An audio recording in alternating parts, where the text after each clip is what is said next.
Let's get it. Good morning, friends, Romans, countrymen, insomniacs, maniacs, and everybody else up at 0500, which is what they call it in the military. Why? Because the O stands for, oh my God, it's early. Welcome in to the huddle. Drew, Billy, and Armin. We've only been doing this is our first month, our fourth week, and it's started to hit me that Wednesday is indeed hump day. Yeah. Wednesday is the, oh my God, I feel like I've been hit by people holding a bunch of 2x4s. This is when the character of a team really comes together.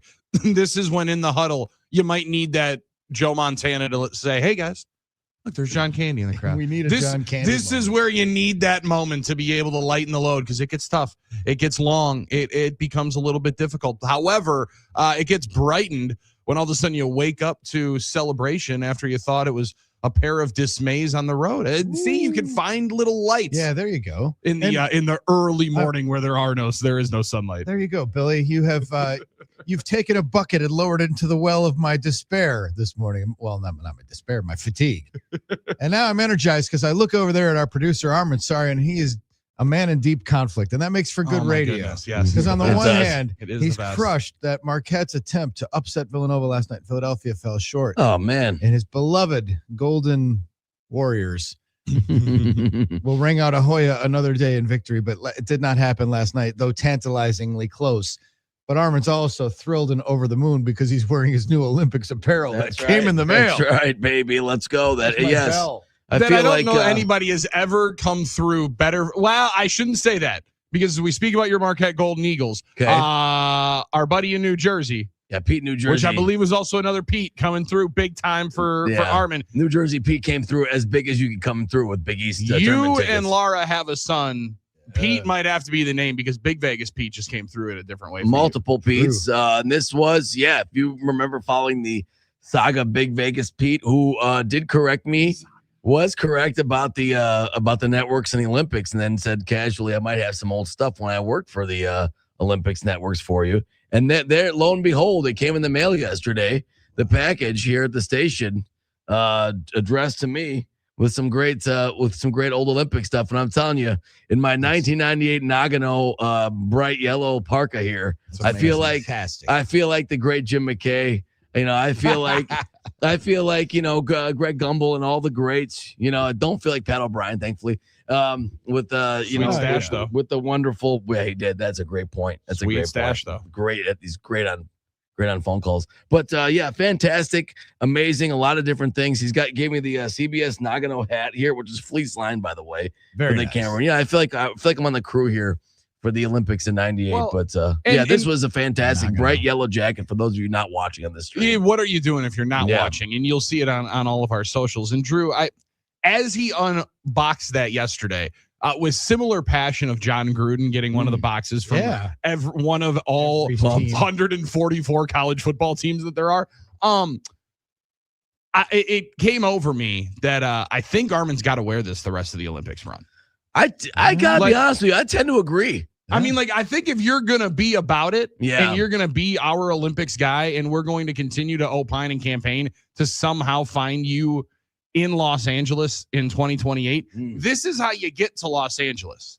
This is how you get to the next Olympiad. Sure. It's not by rounding corners and enjoying what might be a sweat-induced coma later on here today. Because the temperature is going to warm up a little bit. Oh, yeah. It'll be warmer. And the heater is going to catch you into that studio. It's a warm jacket. And that fleece line hat is going to warm up. But I think it's kind of the price you have to pay if you're going to honor the Nagano Olympics. And you're really going to be that Olympic guy, Drew. I think he has to. Commit to the bit. I think I'm committed. And it's a fantastic jacket, so why wouldn't I want to wear it? And, I was a little excited because there was a moment last night when I thought we were getting all kinds of dubs last night, all kinds of dubs. And I stayed up, to watch these games because I couldn't tear myself away. Yeah. I couldn't tear myself away from all these great games we had going on. First of all, let's hear it for the U.S. women just dominating Canada, dump trucking them. Okay, let them know whose continent it still is. This is our continent. Flipped it on. It was 2-0. It was basically over. Basically, just wasting them. 5-0 was the final. Obviously, our Wisconsin Badgers, a fantastic win last night on the road. You said our. Yep. Well, we're all part of the family here. What a road win for the Badgers. That was huge for, I think, for their tournament situation. And Marquette had a great performance on the road at the Finneran Pavilion in Philadelphia. Chance to knock off Villanova and add a little silver lining to the season. Up 6 with 3 to go, and let it get away. So I thought we were going to come in here and talk about all the great wins last night. And, well, we had 2 out of 3, but Marquette could not hold on for me. But, hey, a great night overall still, and a great win for the Wisconsin Badgers in overtime. What did Meatloaf say one time, Drew? 2 out of 3 ain't bad. True. But, however, so close. Panthers so close. Yeah, and so close. And the Panthers, too. Come on now. Yeah. Too. That's a win. Playing IU Indy, which I think they used to be known as IUPUI. I think they're going by IU Indy now. Yeah. Pooey Pooey was a great it was one of the tournament best. Tradition. Like, here they come. Indiana University, Purdue University, Indianapolis.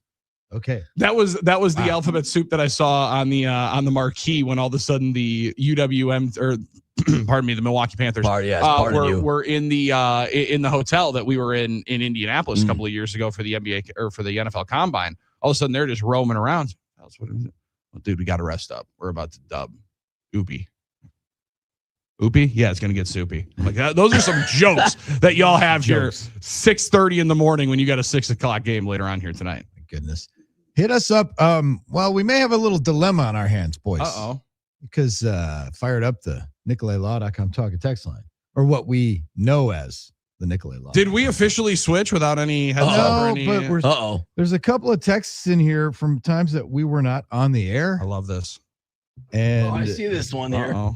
Okay, well, we're probably off format for us. I would say.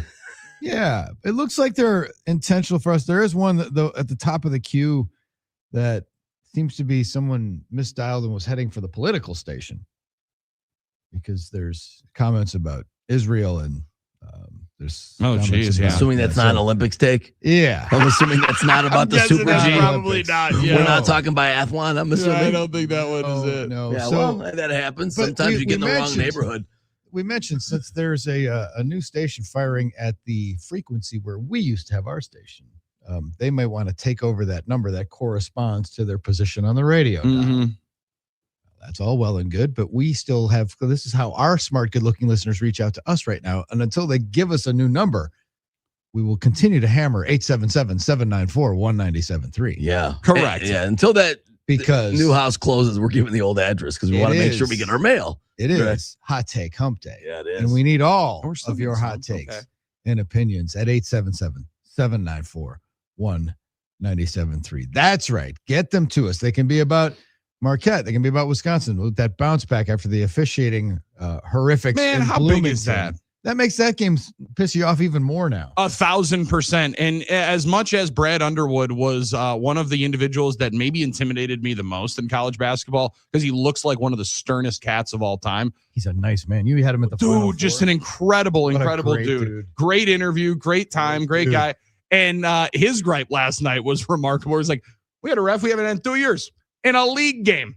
This ain't CYO. What are we seeing here in the middle here? So I love the fact that Big Ten officials are getting it from all ends. However, man, that was resilient with a capital R yesterday to be able to climb back multiple times after a 12-point deficit with about 8 minutes to go. Drew, put this guy to bed. Yeah. It didn't them. That was incredible on the road against a top 10 opponent. That's a big Stones win, man. You know, I often gripe about win probabilities when they don't go our way, and Billy hates this when I do this, right? But the Badgers were at 1.8% to win in the second half, and they came through it with flying colors with the comeback win. So I think it's only fair when I complain about the win probability not going my way, Billy, and call it luck, Drew. I have to give it credit or point it out when it does go our way, and the Badgers overcoming that last night. Resilience with a capital R. And Greg Gard with the great head of lettuce in postgame. Did you guys see all that stuff? So I've kind of missed the start of it, but here's my hot take to start out here. Greg Gard becoming the most popular coach in the state of Wisconsin. Oh, I like that one. I like that. Who is, if not Greg Gard? Well, it's definitely Murph right now, right? Yeah. Like it got to be Murph right now. However, high Q rating. But he also, this is where you can really have fun, pitching coach. They're not a manager. I'm going to put Murph right there at the top. But Greg Gard has, from hanging out in Iowa and Grant counties. Yeah, because it's Iowa Grant. Different You got to counties, put them yes. together, but there's different counties. You go out there around Platteville area, Drew, and all people want to ask is, have you met Greg? Do you know Greg? Great guy. And from Platteville being the hub of love for Greg Gard, where sometimes he's got to box out some haters. And every once in a while, that fire guard pendulum swings very radically over to the red instead of the green. Dude just continually finds a way for his team to win huge games. And show me two wins on the road that are better than what Wisconsin has put together here today. Great point. And that's a great point about the opportunities they have with the schedule in the Big Ten. You know, obviously there's a lot of great teams in the Big Ten. They have to go play them, but there's also opportunities to chunk off huge meals and to chunk off big wins. And the one thing we said about Greg Gard when they beat Michigan, and I'll say it again, he knows how to go big game hunting in these big games. He's always got his team in these games against, the highly ranked teams in these situations. And when they need one, they seem to always play well and often get these wins. And another great example and a great point by you, Billy, he's been around now for a long time. And how many times have people said, I'm not really sure if Greg Gard's the guy. And I'm like, well, really, it's been 8 years, guy. So if you don't think he's the guy, I mean, he's creating his own. What, once? Yeah, and no longer is he just the guy that took over for Bo. I mean, he's an established coach. He's been there now almost maybe a decade. And he's creating his own genuine legacy there at Wisconsin. So obviously, getting to those next levels in tournament in March is always the next step, is always the final boss. It's always the final goal for any coach in college basketball. And we hope, hopefully Greg Gard can reach that. I believe he's good enough. I believe he knows how to coach and recruit and do all the things well enough. But the reality is he knows how to set up and create winning teams, to teach the game of basketball, create rosters in an ever-changing landscape. And he keeps doing it, and he's doing it again. It's impressive work. That was impressive. It really was. That was an Armin filibuster. That was very, very, that was very impressive. Coherent. Yes. For 5:15 a.m. Impressive stuff. There's superpowers in this jacket. God. I was going to say, dude, it is definitely I'm telling you, man. I feel I'm Jim McKay in this jacket. Armin in the amazing Technicolor Olympics jacket. You may never not wear that jacket. It does fire me up a little bit, though. And while he was doing that, there was the montage of Purdue's thrilling overtime victory. They did find a way. Yeah, they almost blew that. They found a way, and that made Lara happy. So now that was impassioned for Armin to say that. Like, this just goes to show he's a man of principle. Appreciate for a Marquette fan, amen, to wax poetic for like 3.5 minutes, it's got to hurt about Greg Gard and his place in the pantheon of NCAA basketball coaches and in the state and creating legacies. For a Marquette, for a ring out of Hoya guy to put on cardinal and white the way Armin just did. Listen, you're not wrong. That's an MVP performance. That's heroic. But you have to call it like you see it. You have to be honest. Drew, it's why he's the only. What I'm saying. It's why he's the only MVP this building has ever seen. True, and probably ever will, because I doubt that we're ever going to do another ceremony. And that's why he gets his own parking spot that no one else can touch.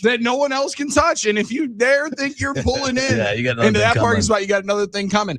The other part of it, Drew, and like looking at it from one of these numbers, most 20-point games by a Wisconsin player since 2000. Tucker, Kaminsky, Johnny Davis, Tucker again, Jordan Taylor, and all of a sudden the bottom here with a pair of 15 different 20-point games, John Tonje and Nick Boyd. I think Gard's ability to adjust to the portal has been one of the coolest evolutions of somebody in sports in the state. That's true, because the whole notion of Wisconsin was get a guy like Kaminsky, you get a big lump of clay as a freshman, and you mold him, and by the time he's a senior, he's the player of the year. Yeah. And then that's, but the development, right, is draft and develop, which now you can't do. Yes. You can do it more in the NFL than you can do it in the NCAA. Oh, 1,000%. Instead, you can actually get guys drafted, developed, and then bring them back to college. But like the rules have never been stranger, but Gard has found a different way to manipulate all of them. While we celebrate what happened last night, and you used the R word before, resilience and resiliency. The question is now, because that's the 5th time in 9 games that the Badgers have come back from double digits down. That's resilience. What can they do to get rid of that tag and not be resilient and not have to come back from a double digit deficit? Because that's playing with your food. That's playing with fire. That is skating on thin ice. What other cliches can I throw playing in there? The way it gets you beat? Because exactly. And I'm old enough to remember it was a couple of years ago, and we were talking about the Badgers, and they had some ridiculous record in games of 6 or less, which is completely arbitrary or whatever. And it's like, well, they can't lose. If the game's close, they're going to win. And I'm like, until they lose, right? And I was like, that was a meaningless stat. And I was beating up Hunter about what a meaningless stat that was. And then in the first game of the tournament, they lost. They lost the same way. Like, yeah, and that spread didn't mean anything. It's, you've been in there, and when you're back when Craig Counsell was managing the Brewers, and someone would ask him a question like that, he's like, that sounds like something that should mean something, but it doesn't. It sure doesn't mean anything. Craig, you're 11-1 in day games that start on Thursday after 1:10, and that's the kind of stuff he'd be like, "That doesn't sweet." It's awesome. like, okay, that's interesting. Well, the funny thing is, the Badgers weren't playing a lot of close games this year until somewhat recently, I guess. But that wasn't a thing. It was either one extreme or the other, and we talked to LePay about that a lot. But listen, now they're getting some close ones as we approach Selection Sunday. They're going to probably be involved in more of those. As but it is funny how like the home and road, I think, also changes the equation, right? Like, because it's a close game, and obviously the result is different with USC. But it's at home, and it's like, man, you spit those things. What a wasted opportunity. But you get one of those, even if it would have been against the same caliber opponent. Instead, it's 2 top 10 teams that they've done it against. Yeah. Armin was sitting here clutching pearls and nervous a month and a half ago about, are they going to get into the tournament? They got to worry about this bubble situation. I know you're not looking at it, and I know people should be. This is 2 months away from Selection Sunday, and people need to be worried about where you are on the bubble. Yes. And now they've got the 2 maybe best wins in the country, and I think they'll be okay. Got 2 wins in top 10. Very important. And it's one of those where developing, like you said, Drew, damn, is it cool to see the development when you got to microwave that development. And this team's been in earnest together for 5-6 months? About that. In about August, maybe in some summer workouts, it happens a little bit earlier. But that's an impressive ability to bring a team together and get them playing some of their better ball on the road. And we talk about a lot of times this year, it's Olympics time. So we talk about quads a lot, right? Quadruple axles, quadruple, Salchows and Lutzes and quad gods, but it's about quad 1 wins. And this is another one of those, when the committee starts looking at these things, these are the dog days, but we're approaching. I still think people are going to talk about top 10 instead of quad 1. But maybe, I get what you mean. You're right, but that's how they say it. No, I think it's different though if it's a top 10 win instead of a quad 1 win. Like I understand that you. That's how it works for the committee. I'm not saying more people on the street are talking about quad 1. I agree with you, Billy, on that. Again, however, top 10 wins are more important than a quad 1 win. It's not just they will also factor it in as a quad 1 win. To me, that's like a square and a rectangle, right? Every rectangle is a square, but not every rectangle is. Well, like you sit there in the situation of, there can be a quad 1 win, where you can have a net rating of 34. I see your point. Not the same. Like that one ends up being a little bit like different. The Hall of Fame. Harold Baines and Babe Ruth are in the same museum, but one's Babe Ruth and one's Harold Baines. There you go. All right, I get your point. You got that. All right, we're out. We've solved some things. It's Hot Take Hump Day. Get us your hot takes, 877-794-1973. Later in the program, our buddy Hunter Baumgart had an occasion to interview Brewers assistant head coach Daniel Vogelbach. And did it not join the show? That you're going to see it on YouTube as well. My man just looks like Vogie. Like you're enjoying Vogie. That is Vogie in all his glory. We'll also talk to our buddy, the Prince of Pucks, El Jefe himself, John Greenberg, president of the Admirals, joins us later in the program. But it's Hot Take Hump Day. Get us your hot takes, and when we come back, I've got a question for you guys. I guess I could spin it into a hot take if I really bust my butt during the commercial break. I can spin it into a hot take. Don't work that hard. Okay, I won't. So it's the Wednesday edition, Hot Take Hump Day edition of the Huddle, Fox Sports Radio, Wisconsin.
This team just plays with such a chip on our shoulder. This game is about runs. It's about runs. They're at home. They're going to hit. They hit some tough shots. We missed some bunnies and stuff like that, but we just keep chipping away at the lead. There's no 10-point shot, no 18-point shot. We're just going to keep chipping away, keep going at the lead, and then eventually close it out. John Blackwell, the Badgers, bringing us back. It's the Huddle, Fox Sports Radio, Wisconsin, 920 Milwaukee, 1070 in Madison, worldwide on the iHeartRadio app, and streaming on the Facebook, the X, and the Twitter, and the YouTube.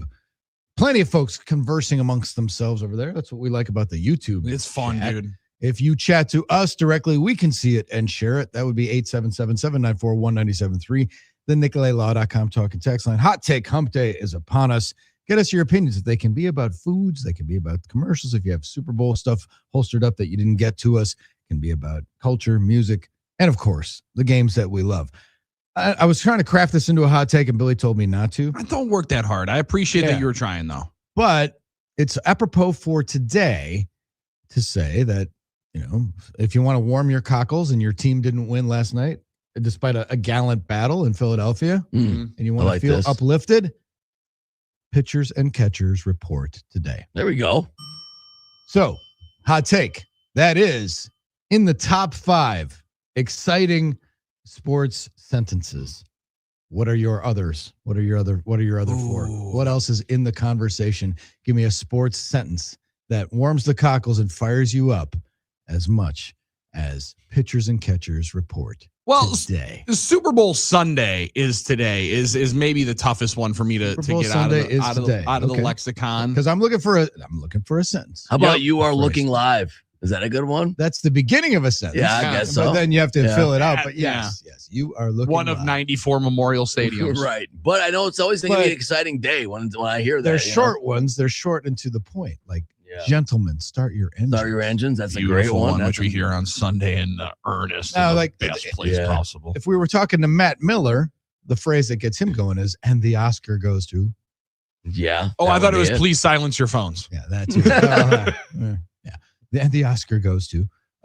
So what are they? What are the sentences that get you fired up? 877-794-1973. It's a great one. And when we had Brian Noah and us got into this conversation the one day where we were about to have a game 7 in the playoffs, because game 7, people will always say, and we will go to game 7. And we will go to game 7, or the other one, and we will see you tomorrow night. Oh yeah. I think that one, like it's someone's call. However, everyone uses it. It's almost Buck and then Jack Buck, and then Joe Buck. But I think I've heard everybody use it. It's almost like a radio bit. So like I think that one to me, because it immediately signifies something is flipped. And even though it could mean your ass is going home tomorrow, but like it might be a gentleman's sweep instead of a sweep, it does feel like the tide has definitely changed in any kind of series.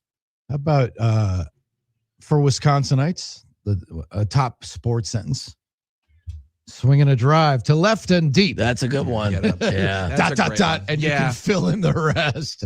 That's pretty good. Now, I'm glad you didn't work too hard, because I got a little bit of the hot take on pitchers and catchers reporting, because I think it's one of the greatest sports strip teases in the world, right? Because I think I love spring training. What I hate is the next 2 days where all you hear is the glove popping into the mitt, and you're like, sweet. Let's go. Yeah. Games are actually a week and a half later. And then the first game happens, and then you're like, all right. It's a month later. It's a tease, like the first, like that 70-degree day you get in early March. And then in 10 days, we get like a foot and a half of snow, and it's 10 degrees outside. I mean, like tease. The tease of OTAs or in pads, and all of a sudden it's actually shells, and we'll get to full pads in 3 days in NFL training camp. Yeah, maybe there was something like that, like full padded practice. That's a sentence that like people do enjoy. Yeah, something like that. The NFL schedule will be released tonight. Yeah. There you go. Or maybe just the draft chimes when you hear the, that's not a sentence, but it's a sound. The pick is in. The pick is in. Yeah. There you go. That's a good one. Now, that's a great one. Boxing fans used to love the Michael Buffer line, right? Ladies and gentlemen, welcome to the main event. Let's get ready to rumble. Oh, there you go. Yeah. That. Of course, if I play that, his lawyers will probably be on me. Yeah. Well, now it's Bruce Buffer. Bruce. is time. That's a good one. Yeah, As we fire up into UFC, which I think is kind of overtaken. You were doing Kevin Green there. But that's right. That's what I thought. There's got to be a lot of wrestling ones like that, Billy, though, right? Stuff like that, like, or different guys' entrances and things. Well, yeah, I mean, anything Jim Ross level. By God, it's enter someone's music. Can you smell what The Rock is cooking? Oh, yeah. That would be one for folks of a certain vintage who were into that. So, yeah, your favorite sports senses, because pitchers catcher, you're right. Billy, it is. Like, what does that mean? Well, it means they have to be in Arizona today.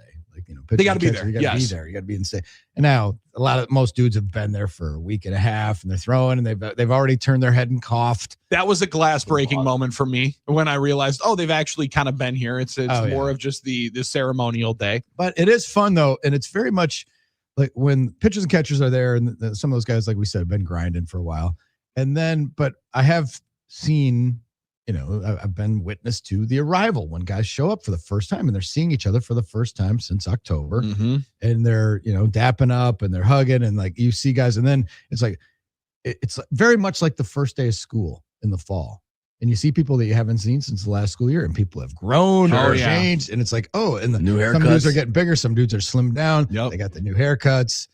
Some dudes who have had kids, like total different lives, completely different lives. So it's funny to see that. And when guys walk in, the vibe is very much like going back to like junior high for 8th grade, especially for a young team like the Crew, right? Like with so many guys who I think like 4 or 5 guys ended up getting married this year. Yeah. During the off season, Contreras ended up getting engaged. And I wonder how some of it would be as well, Drew. Like there's a different reunion factor knowing, all right, now it's about to start. Now you can equate this one to school even more, because you will look at the same 25 guys. Well, mostly the same 25 guys for the next 8 months, which is different than anything else. This will warm Armin's cockles because he's a former RA at Marquette University. Indeed, yes. But when you have a group of guys and you meet freshman year and you live on a floor, and then like 80% of the guys come back the next year, that's and true. You already know each other. It's like that's a vibe, right? It's a great feeling because see each other for months, but you go right. That's the vibe, kind of that. Yeah, if you lived in a dorm, you can relate to it because when you first moved in and as a freshman, those guys usually become your best friends, and then when you see them come back together, it's like summer camp again. It's like exactly. I'm seeing all those guys again. Yeah. It's like you were excited to see them, so the reunion is cool. That community building part was a lot of fun. So that is a good reference there. I do like that. So your favorite sports sentences in honor of pitchers and catchers report today, which is procedural and actually boring, but right, it's symbolic. It means that baseball's coming and that there will be an end to winter, and it means more than it means more than the damn groundhog in Pennsylvania. Hit the damn bell. Take that, honey. I mean, like, this is so different, and it also it feels a little bit different when we don't have, Drew, like 70% of the best free agents still available. Yeah. Like I feel like this has also now become deadline time to sign over the last like 5 or 6 years. I mean, Verlander was the only one that yesterday was a bit noteworthy, but it does feel like most of the moves are done. And I think the way baseball has continued to roll up and to the right, this would be a hot take for me, which is going to sound strange because it's going into one of its tensest seasons, and why, again, smart people need to figure out the labor situation, because I think there's way too much to lose right now. Baseball's got a ton of positive forward momentum. Yeah. While the NBA goes into what used to be a great celebratory weekend where all you can hear is people that love the association more than any complaining more and more about the product. We're going to talk about that on a Hot Take Hump Day. Hit us up, 877-794-1973, The Huddle on Fox Sports Radio, Wisconsin.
Hot Take Hump Day. The Huddle, Fox Sports Radio, Wisconsin, 920 Milwaukee, 1070 in Madison. Thank you for hanging out with us. Please tell your friends to join the party. Today's party, hot takes, 877-794-1973 to the NicoletLaw.com talk and text line. Billy just teed one up for us. Hot take is that few events in sports have fallen down the pecking order more rapidly than NBA All-Star Weekend. Yeah, in all reality, Drew, the tough thing is I don't care about the gripes about All-Star games. To me, it's like if you want to watch it, watch it. If you don't. Yep. It's really not going to affect anything of your livelihood unless you allow it to. And then at some point, that might be on you. But I think the tough part about it is when the weekend became such a showcase, that's fine. And I love seeing all the best players and all the best stars around. But now, in a year in which the league seems like it's coming to a head of the true problems the league has of like Jaren Jackson Jr. sitting out games and like 21, 22-year-olds not being able to play in certain games, that potentially leaking into the college game with guys over at Kansas. There's a flow to it. So many guys are getting hurt. Everybody pleads, begs, and asks for the season to get shortened because it's way, way too long. The amount of players that get hurt and the genuine lack of interest by teams and fans. But teams much more than fans. What the Jazz are doing is egregious in the tanking variety. And like it's become such an issue. Instead, this week, we're not going to do what, Rob Manfred, who took a lot of arrows and a lot of shots and was the whipping boy for a long time, went out on the ledge and said, this league needs change. And I will be the a-hole that everybody hates for a year when I implement these radical changes. It might be too much. People are going to say it's way too much, way too fast. We're going to do it. We're going to cut the cord. And now 4 or 5 years later, I think the game is so much more digestible. It's fun. It's entertaining. It's athletic. Yeah. And it's to a point where with a revamping of the way the game is being distributed, I think baseball can reascend to where it was, which was not America's pastime. Nothing's overtaken the NFL. But I think baseball can get back to number 2 as the most popular North American sports, where it felt like basketball had gotten up there. They've played with their food far too much and allowed everything to bypass it at this point. That's an interesting question, too. And it's a debate that scholars are having. When will, who was it? It was Mark Cuban said something, I think, didn't he say about pigs get fat and hogs get slaughtered. When will the NFL plateau? Because they're talking now about international expansion, Europe. When will it be? All right, enough is enough. And when they started seeping in and they took over Christmas Day, the creep. Sure. Right? When will they go a bridge too far? What is it look like that will make us not like the NFL as much as we do? Because you're right. Right now, it's not close. Oh, right now, it's not close. And they're bulletproof because, those who were mad about the selection for the halftime entertainment, which. Yeah, to me, silly. But there were those who have that kept saying when they were woke. Remember when they put end racism in the end zone? Still there, right? Yeah. They did that, and everybody's like, "Oh, it's going to go out a bit." No, they're tough. Concussions was supposed to continue to kill the NFL. It seems like nothing will stop. And maybe it seems that way. Yeah, and maybe the concussions still are. We're not going to see the full ramifications of that for the next 5 to 10 years with the amount of players and kids that are not allowed to play football because of it. But as I've been, urging and yelling at my wife when she's like, maybe we play baseball. Maybe listen, the helmet's going to be the safest thing in the world by the time you play everything. It'll be one of the safest things in the world. But Drew, I think the only thing that could, and it's the one thing that gets rumored about the international expansion, is if they put the game we watched on Sunday somewhere else. Yeah. I hear the rumors, I hear the rumblings. That's where it needs to be a bridge too far. You can't ask the championship game to include 8 hours of nonsensical travel, right? You can't ask the most important outcome to be decided somewhere that has not housed a professional tackle football game all year, or in Wembley Stadium, where it maybe has 3 games of the year. I think that would be the one where it will clearly get halted. But just because there were 3 million less viewers than last year's number. Ergo, the best player in the game wasn't in the game this year. That's why a lot of people potentially didn't end up watching it. Go figure. Yeah. 877-794-1973. And baseball, you're right. Like banning the shift or putting in the pitch clock would have been great. Doing them both together streamlined the game and made it a gajillion times better. Made it so much better. It also did not do what, again, this is super deep, chat room, rumor mill, and guys that have heard different interactions with the commissioners war. But for 5 years or 10 years, Drew, everybody felt like Adam Silver's clearly the best commissioner in sports. And when the Major League Baseball shift with Manfred happened of pitch clock, banning the shift, condensing the game, trying to make it quicker, he's like, what you're doing is ruining the ability for it to be gambled upon.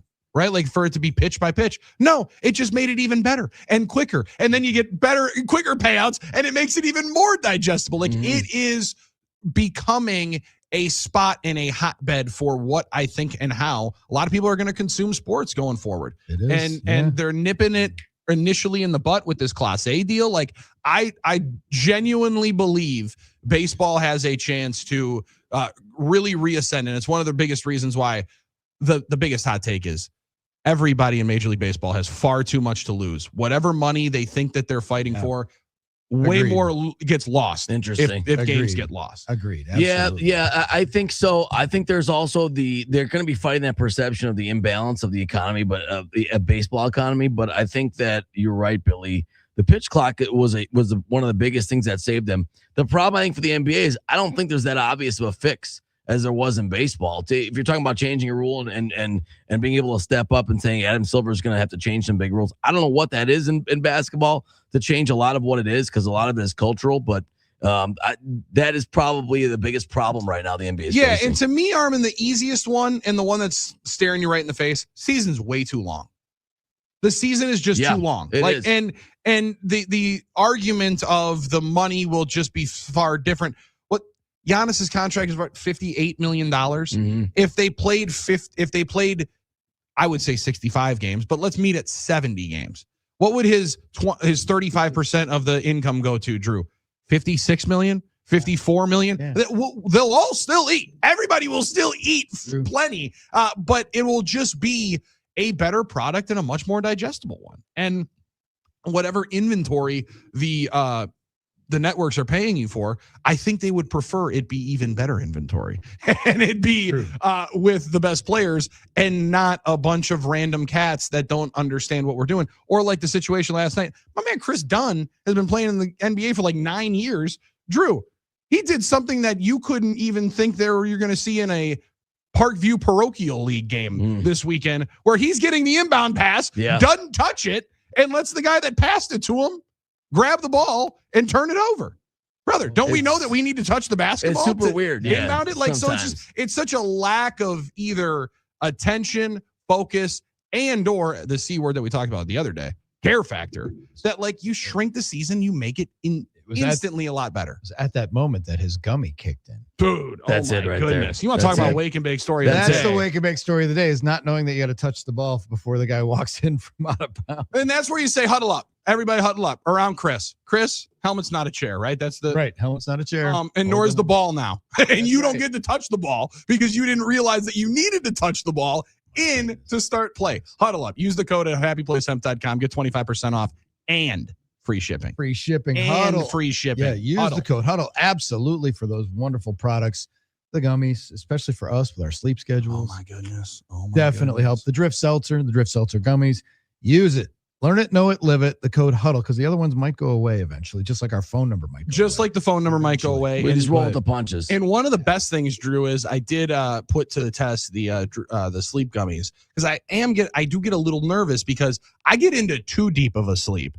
I'm not as worried about that. Was my issue. All due respect, guys, I'm not that worried about the alarm, right? Like I got so much confidence in you guys. I appreciate that. That if I oversleep, this train is going to roll so much better without. Well, but we'd be okay. It's not better, but we'd be okay. But I get your point. But that was always my number one fear about the morning show, sleeping through the alarm, which is why I couldn't get good sleep. Mine was, I appreciate that you're not worried will about I wake up when I hear the baby alarm next to? And that one got put to the test. woke up instantly. Now, was I any help? I wasn't going to be either way, right? I'm all emotional support generally. A lot of high fives, attababies. What can I do? Anything I can do. Yep.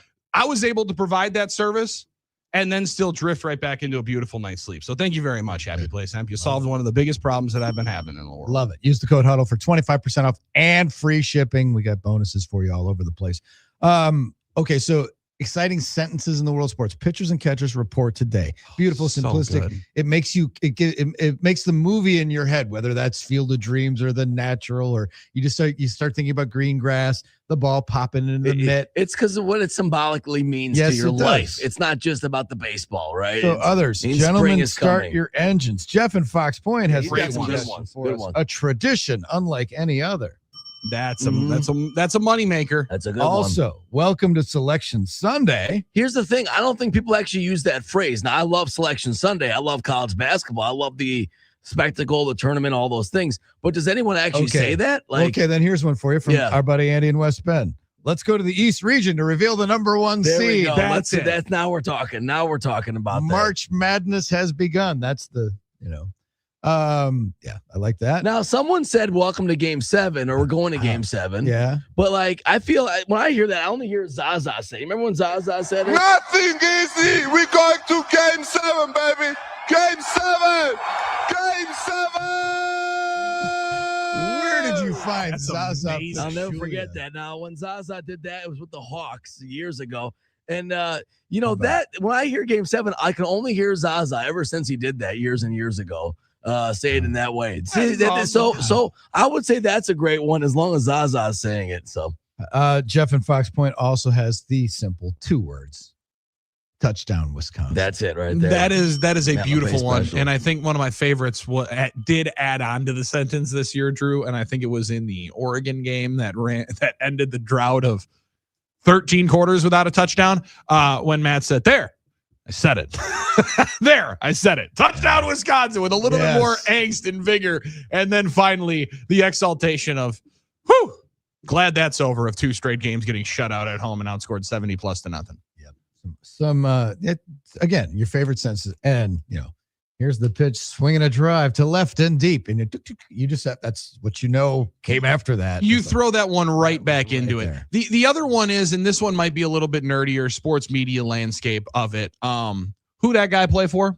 Like when I start thinking of the NBA, we're talking about the NBA playoffs, I immediately think of inside the NBA. And by that time, Chuck has figured out who everybody plays for. But when they play who that guy play for, that is always one of my best, because there is not only Charles Barkley doing it on national television, but there's 48 different guys on the couch when randomly somebody pops up and they're like, what's that name? Who he play for? He's been on that team for 4 years. That was my buddy, the late, great Steve Haywood. He's still getting a check. I love it. He's still getting a check. Rest in peace. That was hilarious. Check. Oh, my goodness. All right, we got some great ones next hour, I know, but I got a couple hot takes after the break. All right. We'll get to some Olympics ones and stuff like that. By the way, I remember Steve Haywood going at it with Senator Cole, talking about Bucks issues and laughing. And then I got the front row seat to watch Hardecourt and Seelig spar too. It was the joys of my career watching the tennis match between those guys. Not a whole lot of volleying gently, I can't imagine. No. A lot of trying to hit each other. So Armin's got some hot takes. We'll take yours. You're listening to and enjoying the Huddle on Fox Sports Radio, Wisconsin. I didn't want to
Good morning, Wake and Bake partners. Welcome to the Huddle, Fox Sports Radio, Wisconsin, 920 Milwaukee, 1070 in Madison, iHeartRadio app, of course, streaming live on Facebook, YouTube, and X. Drew, Billy, and Armin.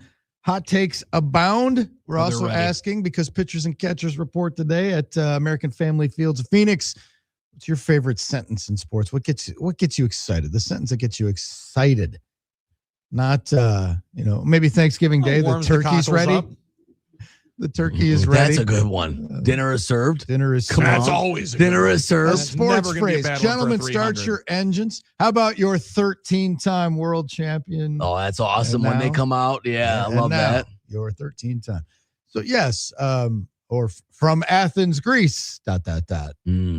Yeah, it's another good. That's another good one. Favorite sentences in sports. I'm trying to think of one that I could bring to College Game Day, because College Game Day has been part of the weekend kicking off football tradition for me for about 25 years. However, that got changed big time with no Lee Corso. A lot of times I would say, and coach, because then he's firing up the headgear pick. How about when he says, give me that? Is that when he says, give me that headgear? Give me that headgear. Give me that head. Yeah, that's not too bad. That's, right. A great job for a long time. There's just so many Lee Corso-isms that I could throw in there. Not so fast, my friends. Because that is one that will never end. Because at any point during any game, you can fire off that Lee Corso-ism. Yeah. And everybody knows this thing's far from over. Yeah, all right, so since we're talking about verbiage and things like, I hate to do this, but I hate to do this, guys, if you'll indulge me for a second. No, go ahead. I just have I listened to the update by Doug. Now, far be it from me, I'm not media monitors. I'm not the Pew Research Center. I'm not awful announcing. Yeah, I'm not. Far be it from me. Doug's been in this league longer than I, but can you blow a 6-point lead? I mean, Doug said that Marquette blew a 6-point lead. Is that a hot final take? Minute and a half? Can you blow? You let it get away, man? A 6-point lead late? Like, can you blow with 8 minutes left? I don't think you can. With a minute and a half left, I think you can. Yeah. Okay. All right. I guess. I mean, that's multiple possessions. Like, I would get it. Well, see, but you're also looking at it from the prism of your team's 8-16. Absolutely. Like, so that point is you having a 6-point lead is such wind in the sails that you were banking on it being lost. Yeah. And listen, I think most people, now I don't know what your win probability police would have said. I'd have to look at that. I think they might also categorize it as a blown lead. And in some ways I did feel that way, but I don't know below, and listen, I shouldn't be editing. I don't think you should be a blowhard here. I shouldn't be editing Doug's, work, because Doug Russell, like I said, has been in this league longer than me. But Drew, copy it. Okay. All right. Because Drew and I have talked a long time about Marquette fans always complaining about their coverage. No doubt. This is what we're talking about. Media is against, the narrative is against Marquette. That's kind of a joke. I'm just kidding. That was one of my all-time favorite jokes. How many Marquette fans does it take to change a light bulb? 100. One to change the light bulb and 99 to bitch about a lack of coverage. Well, yes. Well, come on. We were kind of ignored sometimes, and I will stick up for my Marquette Golden Eagles in that sense. All right, I promise you guys a yes, let's have a hot take. Olympic hot takes. Olympic come on. hot you take. Promised us multiple hot I takes. have 2 of them. So don't you skimp on us, sorry. I have 2 Olympic hot takes for you on Hot Take Hump Day. The first one is this. As great as it felt last night to dump truck Team Canada, the U.S. women's hockey team, which we all expect. Unfortunately, it's tough, but that's the standard. We expect gold from them. They dominate all the time. I expect gold again.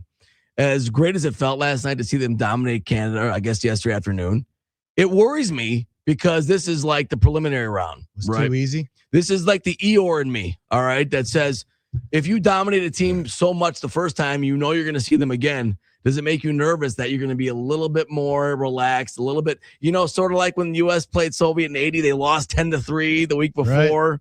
Right. Does it worry you guys a little bit that they dominated so much that they might, I don't want to say won't be focused and won't be ready to go, but maybe just, it's human nature. It's subconscious is to relax a bit and say, we're going to dominate this team again. And once again, I'm a man in deep conflict, because in order to enjoy the huddle to its fullest, you have to be able to be smart enough to hold conflicting thoughts in your head.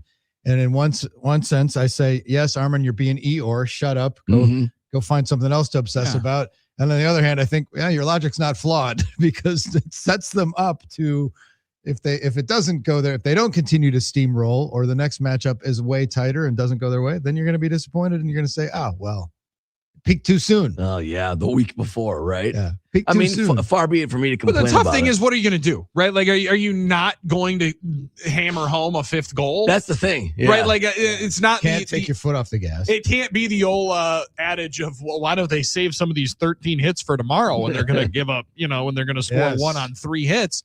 But I think what you need to do is assert dominance. And again, I think they're a slight underdog at the Potawatomi Sportsbook yesterday, especially on the 3-puck line or the 3-way money line when you include the tie to see that thing go into OT. But I wouldn't be that concerned about it. I would use it as fuel, as we are who we believe we are. We know that we are the greatest country. We know that hockey needs to run through us, even though it never has. We needed to this year. And I thought more it made me a little bit nervous for when the men's team plays.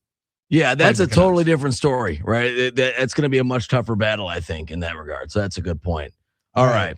Got another one? I got one more. Let's go. You guys have the time for it. All right. By the way, come on now. Armin brought to us today by the 1998 Nagano Winter Games. So and big CBS Sports team. The reason I know what you're going to say, why am I not wearing the hat? Why did I take the hat off? The reason it's fleece lined, which is fantastic, but it gets hot over here. It's getting hot. All right, Billy, this hat is getting warm. You did say commit to the bit. You had to wear it throughout the show. That was within an hour. Yeah. All right, that was less than an hour ago. Hat's back on. Thank you, Pete. Thank you. Taking care of It's Armin. beautiful CBS night. Like I said, I feel like Jim McKay in this. And then he's got the Salt Lake Salt Lake t-shirt. That's a t-shirt, but it's a Salt Lake t-shirt. Yeah. That was when NBC. But you got the Nagano theme going today. So anyway, what's your other hot take? Come on, give us our next one. All right, now Norwegian biathlete Sturla Holm Ligrade. I don't know how to pronounce Norwegian. Won the bronze in biathlon yesterday. That's not why the shooting one. That's the skiing, the cross country skiing and shooting one. Okay, that's not why I'm bringing this up. Now I think he made a bad decision yesterday. Now it was kind of a story making the rounds yesterday that. After he was interviewed afterwards by a Norwegian TV station, and I don't speak Norwegian, so I'm going to translate for you what happened here. He's going to talk about it here. Okay, I'm gonna translate. All right, they ask him, I want to thank everyone who has helped me along the way. The Waxers for a great day of skiing, my whole family for supporting me. And there's someone I want to share this with who may not be watching today.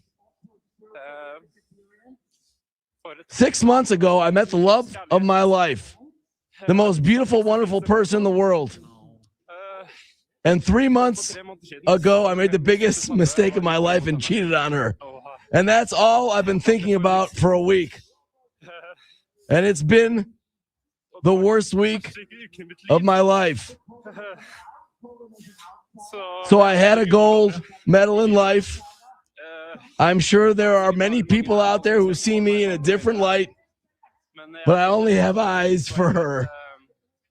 I'm not quite sure what to say here now. All right, so there you go. So this guy, Sturla Holm Ligrad, in the post-game interview admitted he cheated on his girlfriend to try and get her back. I got a hot take for him right now. This is only going to make it worse. It only made it worse. You just made it worse. She already doesn't like you because you cheated on her. She already broke up with you. You're trying to get her back. You just made it worse by putting her business out there for the whole world for some sort of hero fairy tale moment to try and get her back and say, I'm sorry. It's not going to work. Oh, my God. Come on. This is Cusack standing outside the window holding the boombox over Are his you head. kidding? Nah, I think he made it worse. And that's why maybe it's a hot take for some. They think this is like, oh, wow, this is his redemption story. He's apologizing to the world. This is his last He gasp. threw his Hail Mary. He had to take the shot. And then, I thought that was epic. You just jumped in the quicksand more. This sound what you sound like is somebody that would have punted down 14 with 55 seconds to go, right? Just give up. Because we don't want it to be 17 or we don't want it to be 21. Yeah. Get in there and give yourself one last chance at love.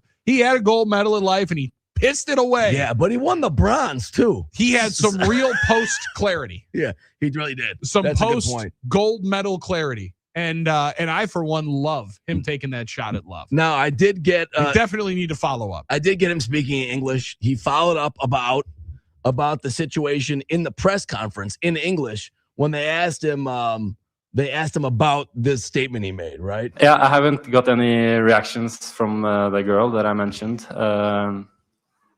And yeah, I'm happy because then maybe she hasn't seen it. Maybe she will see it at the right time. I hope I don't make anything worse for her. Oh, well, too late for that. But maybe it can help. I don't know. I hope there's a happy ending in the end. So we will see what time. Wow, I'm excited. I don't know, I'm brother. excited. All right, we need blew it. We need a female opinion on this. Our smart, good-looking female listeners like Amy near the ocean. Yes. 877-794-1973. Yeah, maybe she didn't see he it, took brother. his shot. I don't think it's going to work either, Armin, but I applaud the shot. Okay, all right. Yeah, let me be on team. This is not going to work. But to not take the shot would have been worse.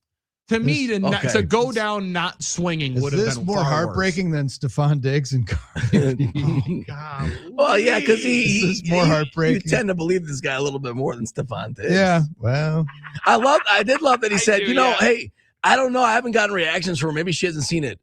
Yeah, maybe her phone didn't work, and that's why I didn't text you back. Maybe she never got the text. Brother, I got bad news for you. I don't think because you the made time it better. change ain't an issue there. I don't think she just didn't see.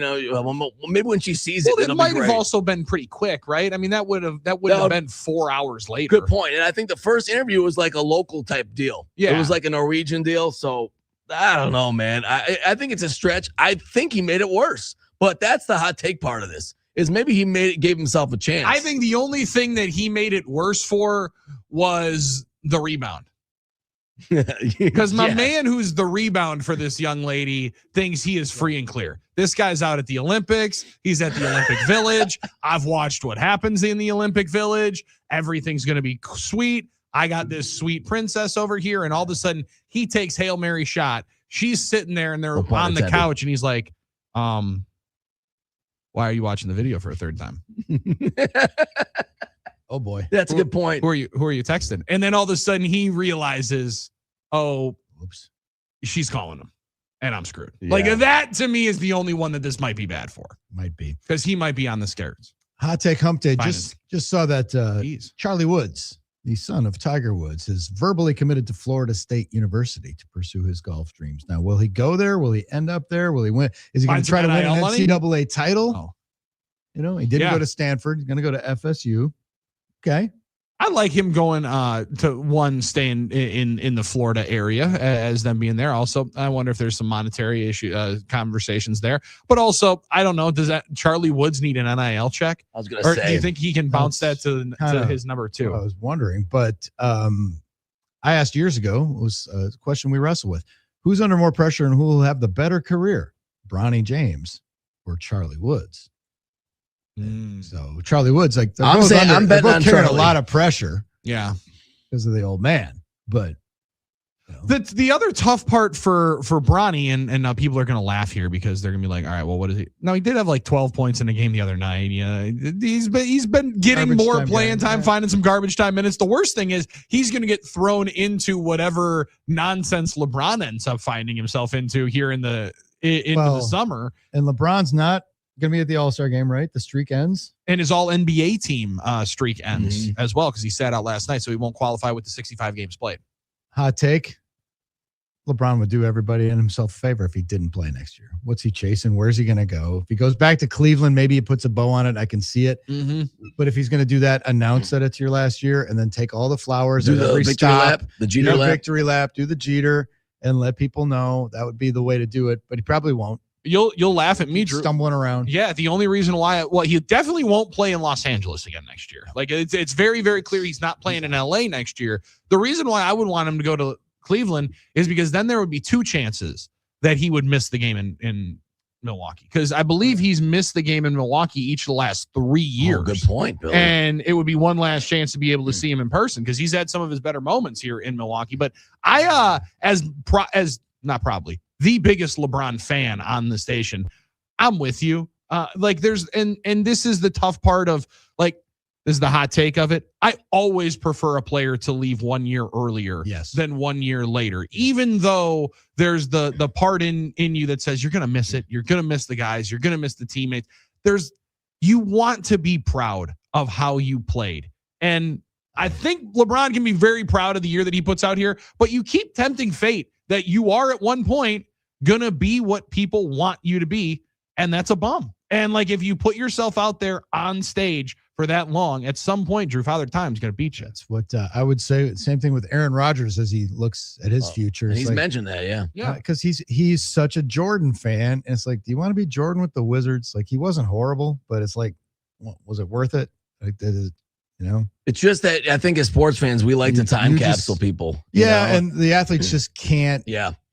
process it. They can't process that they're done and that, But it's the competitive side of them. Never not been good. That's what I'm saying. All think they're Brady. Like, that's the competitive side of them. It warps them because I can still do it. I can still, but at a certain point. Well, and that becomes, Armin, almost the bigger problem is you're not playing quarterback, right? Like all of these guys, and so many of these guys think that, like, well, he did it here, I can do it there. And LeBron has kept himself in ridiculous shape, no doubt about it. And he's still elite. And he's still one of the top, 25, 30 players in the game. When you look at his numbers night in and night out. But it does get to a point where it's like, at some point, let it go and let somebody else do it. The NBA, though, you want to talk about a crux and an issue. When him and Steph are done, boy, there's going to be a big time void of the American-born stars in that league, and a lot more people are going to be questioning. They've been able to extend their careers. If you'd like to extend yours, Orthopedic Associates of Wisconsin. Oh, yeah. That's right. Orthowisconsin.com is the website to get you started. World-class care right here at home. Oh, yes. I'm coming up on the 2-year anniversary of my new hip, courtesy of Dr. Matthew Bong and all the people at Orthopedic Associates of Wisconsin. Best decision of my adult life, I would say. And you said you might be ready to go back for more? I'd be ready to go back to do the other one because it feels so good. But check them out, orthowisconsin.com, Orthopedic Associates of Wisconsin. There is a difference. Dolph's a difference maker. We've reached halftime. This is halftime hits different on Wednesday because it's halfway through the show and halfway through the week. And Danny P from the Charlotte, some advice for Billy. Make sure you don't miss the sunrise. Your next break is on the text line. He said it's beautiful driving in this morning. Billy will be out there during the break. Dolph is up next. It's the Huddle, Fox Sports Radio, Wisconsin.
Rolling through a hot take hump day in the good land, the Huddle, Fox Sports Radio, Wisconsin, 920 Milwaukee, 1070 in Madison. It's halftime. Our halftime reporter is here, Scott Dolphin from the country station down the hall. And apparently, your on-air partner, Shannon, just weighed in on this Norwegian apology that we've been discussing. Yeah.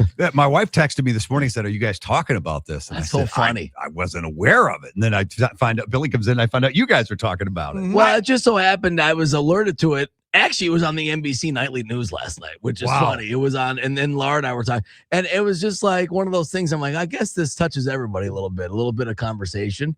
So it's funny that you mentioned that, and I brought it up here for Hot Take Hump Day, and I think it made it worse for him, but I guess some people disagree. No, and Shannon just said it. She's like, that absolutely did not make it worse for her. Actually elevated her to a point that if she doesn't take him back, she's now the girl that's turning down Olympic gold medalists. Which, I mean, that's a level that you're in a different spot of. Again, like this is where, and she needed the clarification, and this is where it's pretty pertinent and paramount. He did not break the news to her that he cheated on her. Correct. He did not say, "Hey, by the way, honey, I'm really, really sorry. I love you so much. I know you're back home. I hooked up with the waitress. I'm sorry. I apologize." Like, that's not what happened.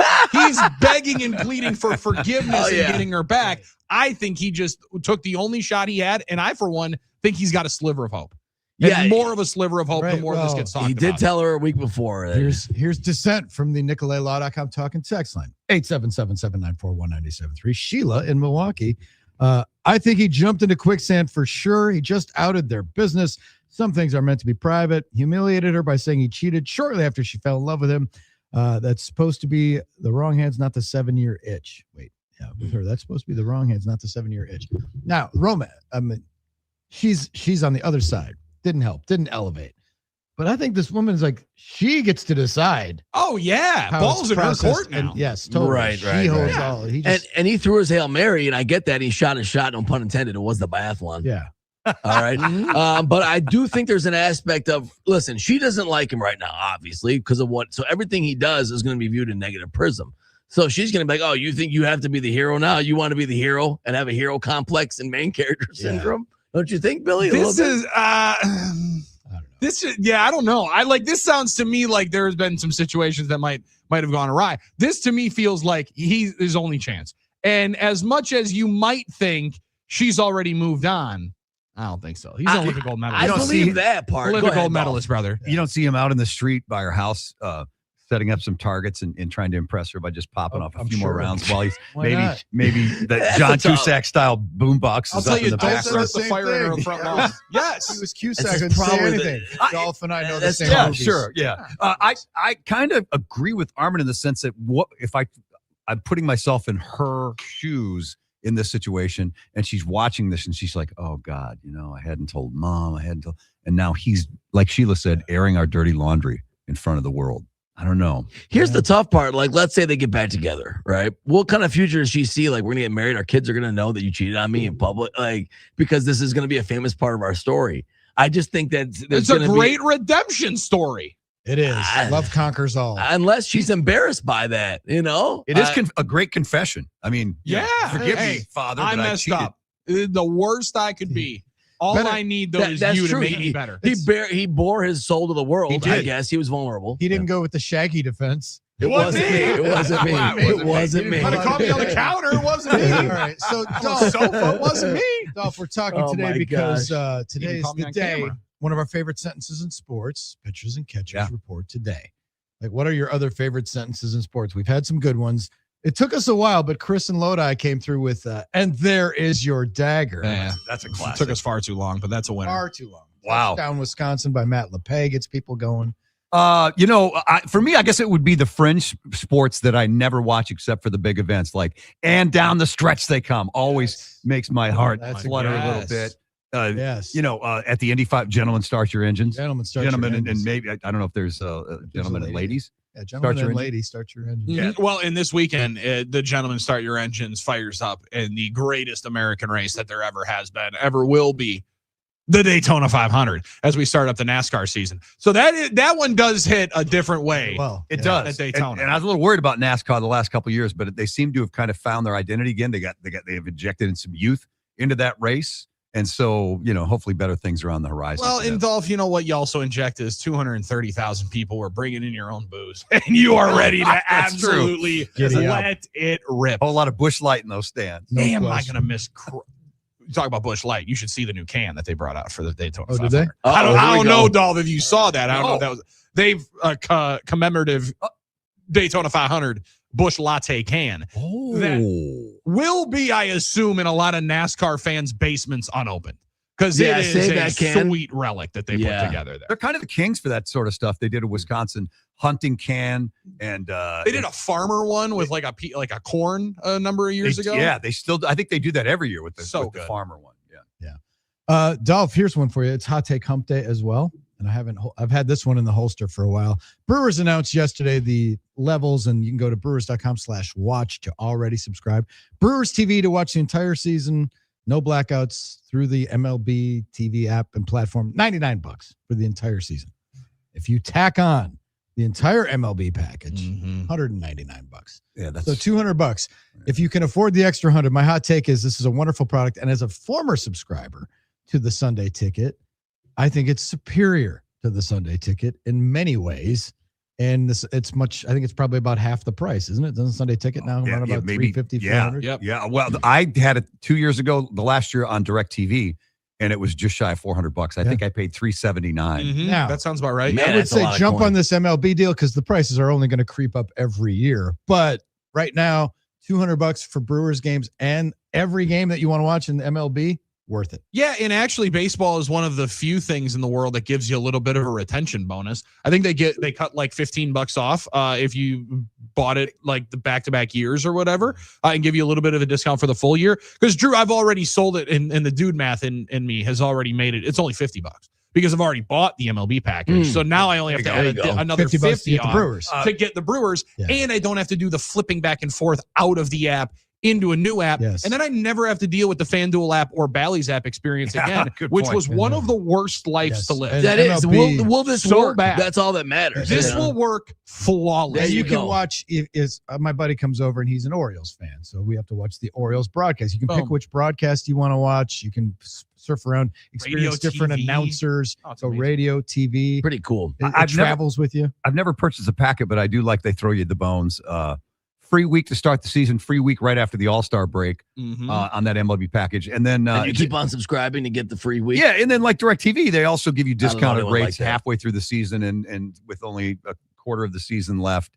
I don't know if the average fan is going to pull the trigger on that now. Now, tell me about the Brewers package alone.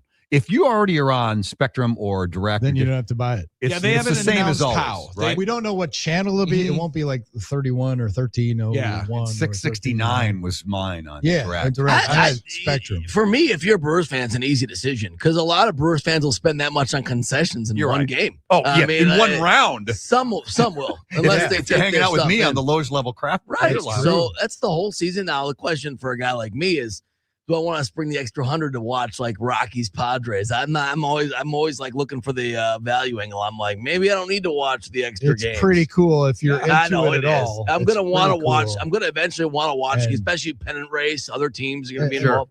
Yeah, and there were days when, and now I thought that Sunday Ticket was a good product till we started doing all the games, Billy, and we're a little tied 100%. Up on Sundays now. But there were weekends where everything's going and all the playoff stuff's coming to a head. And it's like, oh, it just paid for itself this weekend. It's a winner. Yes. I just made money on this deal. Right. I was a big fan, and I would, if it was still on DirecTV, I'd get it. I stopped when it went to YouTube. But if you were a non-Packer fan living in Wisconsin, like I was, DirecTV Sunday Ticket was a must. That's the lifeline. It was, because you got those great West Coast. You got all the late games. And with all due respect to Tim Van Voort, you didn't have to watch 3 hours of Packer post game on Fox. Yes. Well, we did it in college where we had DirecTV through a beautiful deal of being an intern in radio. I was able to somehow finagle myself to get a discount on it. Let's go. But then I found my way to making it actually pay for itself, where we would sell it out. Like, all right, your team is on in the 3 o'clock window. We know you want to watch the Dolphins. Sorry, you're going to have to bring a 30 rack over. We'll throw it on. That. It'll be on. But there will have to be some kind of kickback. Like the old everyone come over for the Tyson fight and to get $20. Yeah, $10 a pop. Yeah. We did that. Oh. Sounds like Josh's NCAA March Madness party. Yeah, for sure. But you know You're what? I gonna mean, pass listen, the hat. we were all gonna pass. Well, it wasn't necessarily a hat, but we were gonna pass something. Like, so you had to bring that. Yeah, you had to bring that. You had to roll something in. You had to bring party favors. You had to bring the party favors for Armin, the Sunday afternoon. Armin, give me that secret sound one more time.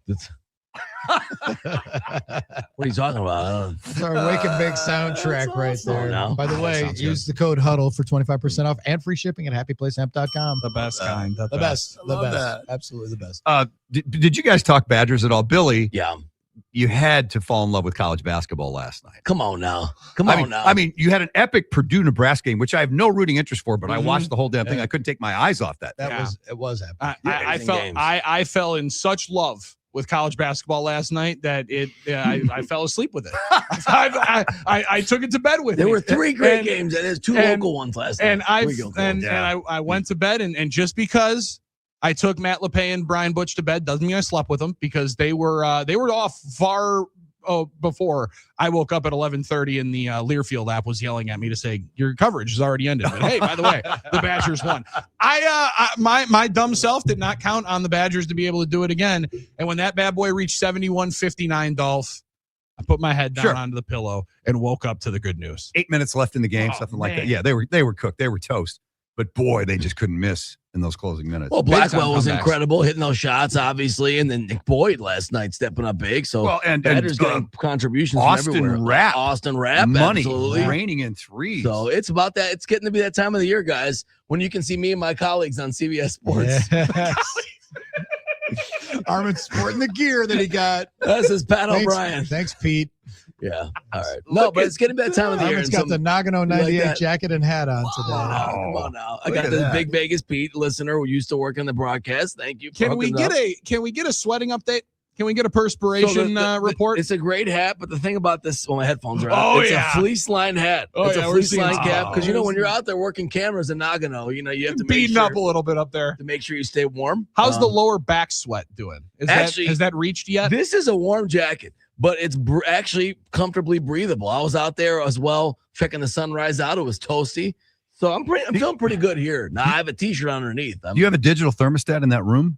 Or is it controlled by the one in here? I think only you guys do. I think it's about 70. Yeah. Probably about 70. Armin is famous for keeping whatever studio he's in at like 85 degrees. He does run cold. Yeah, he's the sauna. That's a very good point. I mean, some studios is building you can hang meat in.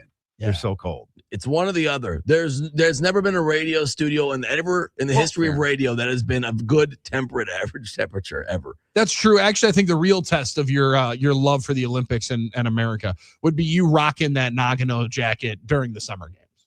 Yeah, that would be the real test of how much do you actually love the Olympics and how dedicated are you to bringing golds back to America. I do have a starter one from the 96, the flag jacket USA. That's a little lighter. That's got the big eagle on the back. I do wear that usually for the summer games and 4th of July parades, which is it's a hot morning for those. What's your fondest memory of the Nagano Olympics? Did we have Peekaboo? Probably Peekaboo Street was awesome. Peekaboo Street. But obviously 94 was more indelible for us. Lillehammer with Bonnie and Dan Jansen and all those things. Yes. That's true. Yeah, she was really good. I saw her doing some sideline stuff.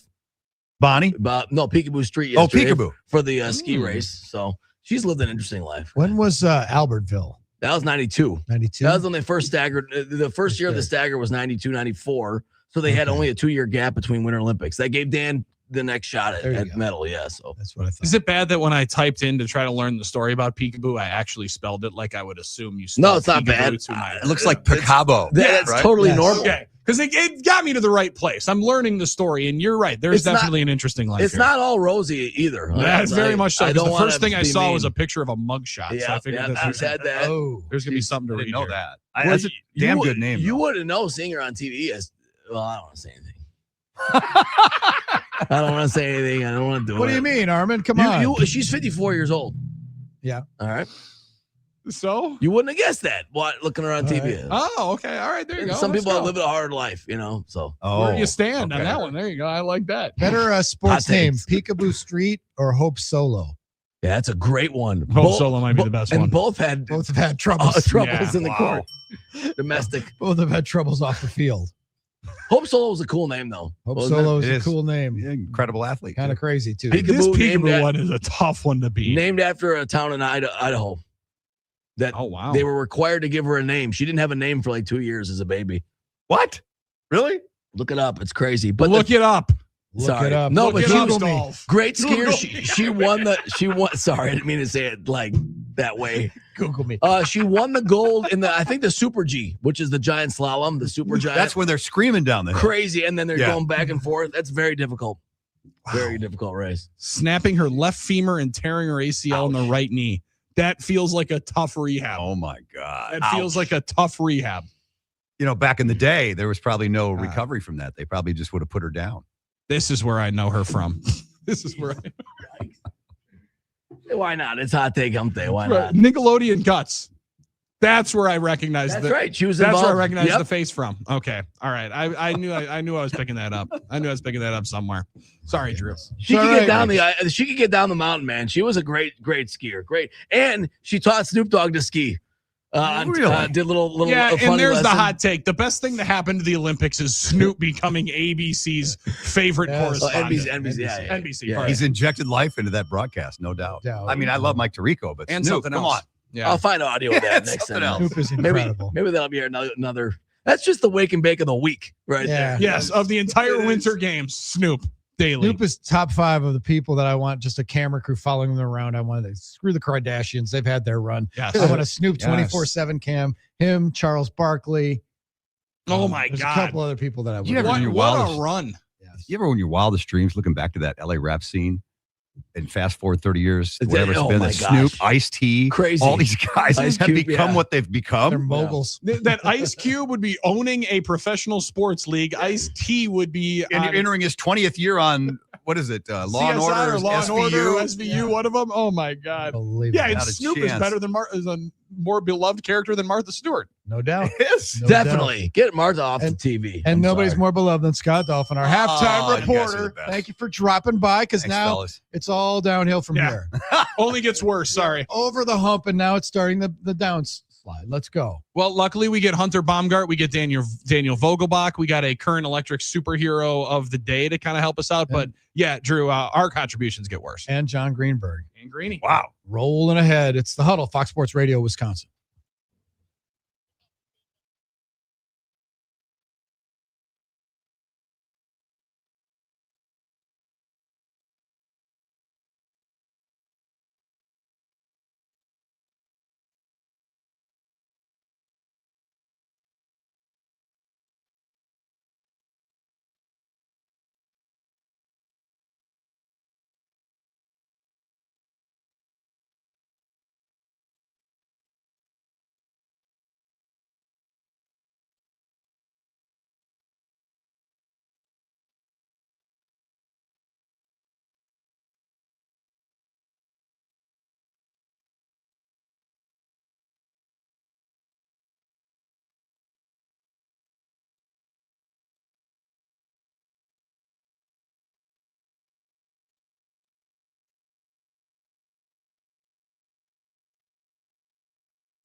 Rolling through a Wednesday in the good land. Drew, Billy, and Armin bring it to you. It's the Huddle, Fox Sports Radio, Wisconsin, 920 Milwaukee, 1070 Madison, iHeart Radio app everywhere, YouTube, Facebook, and X as well. X is the best place to stream us, Drew. It's the best place to see a lot of the things. However, it's not the best place to go if you have electrical needs. That is Current Electric. You call the Current Electric superheroes. They're the home of superheroes. Callcurrent.com is the place to go to. You go to Current Electric for all of your electrical needs. Let them earn your business. They're not just going to tell you that you should go to Current Electric. They want to earn it themselves. A lot of companies choose to specialize in one thing. They are your spot for electrical services for your home and or business. Callcurrent.com. That's callcurrent.com for more information. Current Electric, home of superheroes. Now, the superheroes for the Wisconsin Badgers last night, a lot of good ones, right? Obviously, Nick Boyd, 25 points, no turnovers would be a part of it.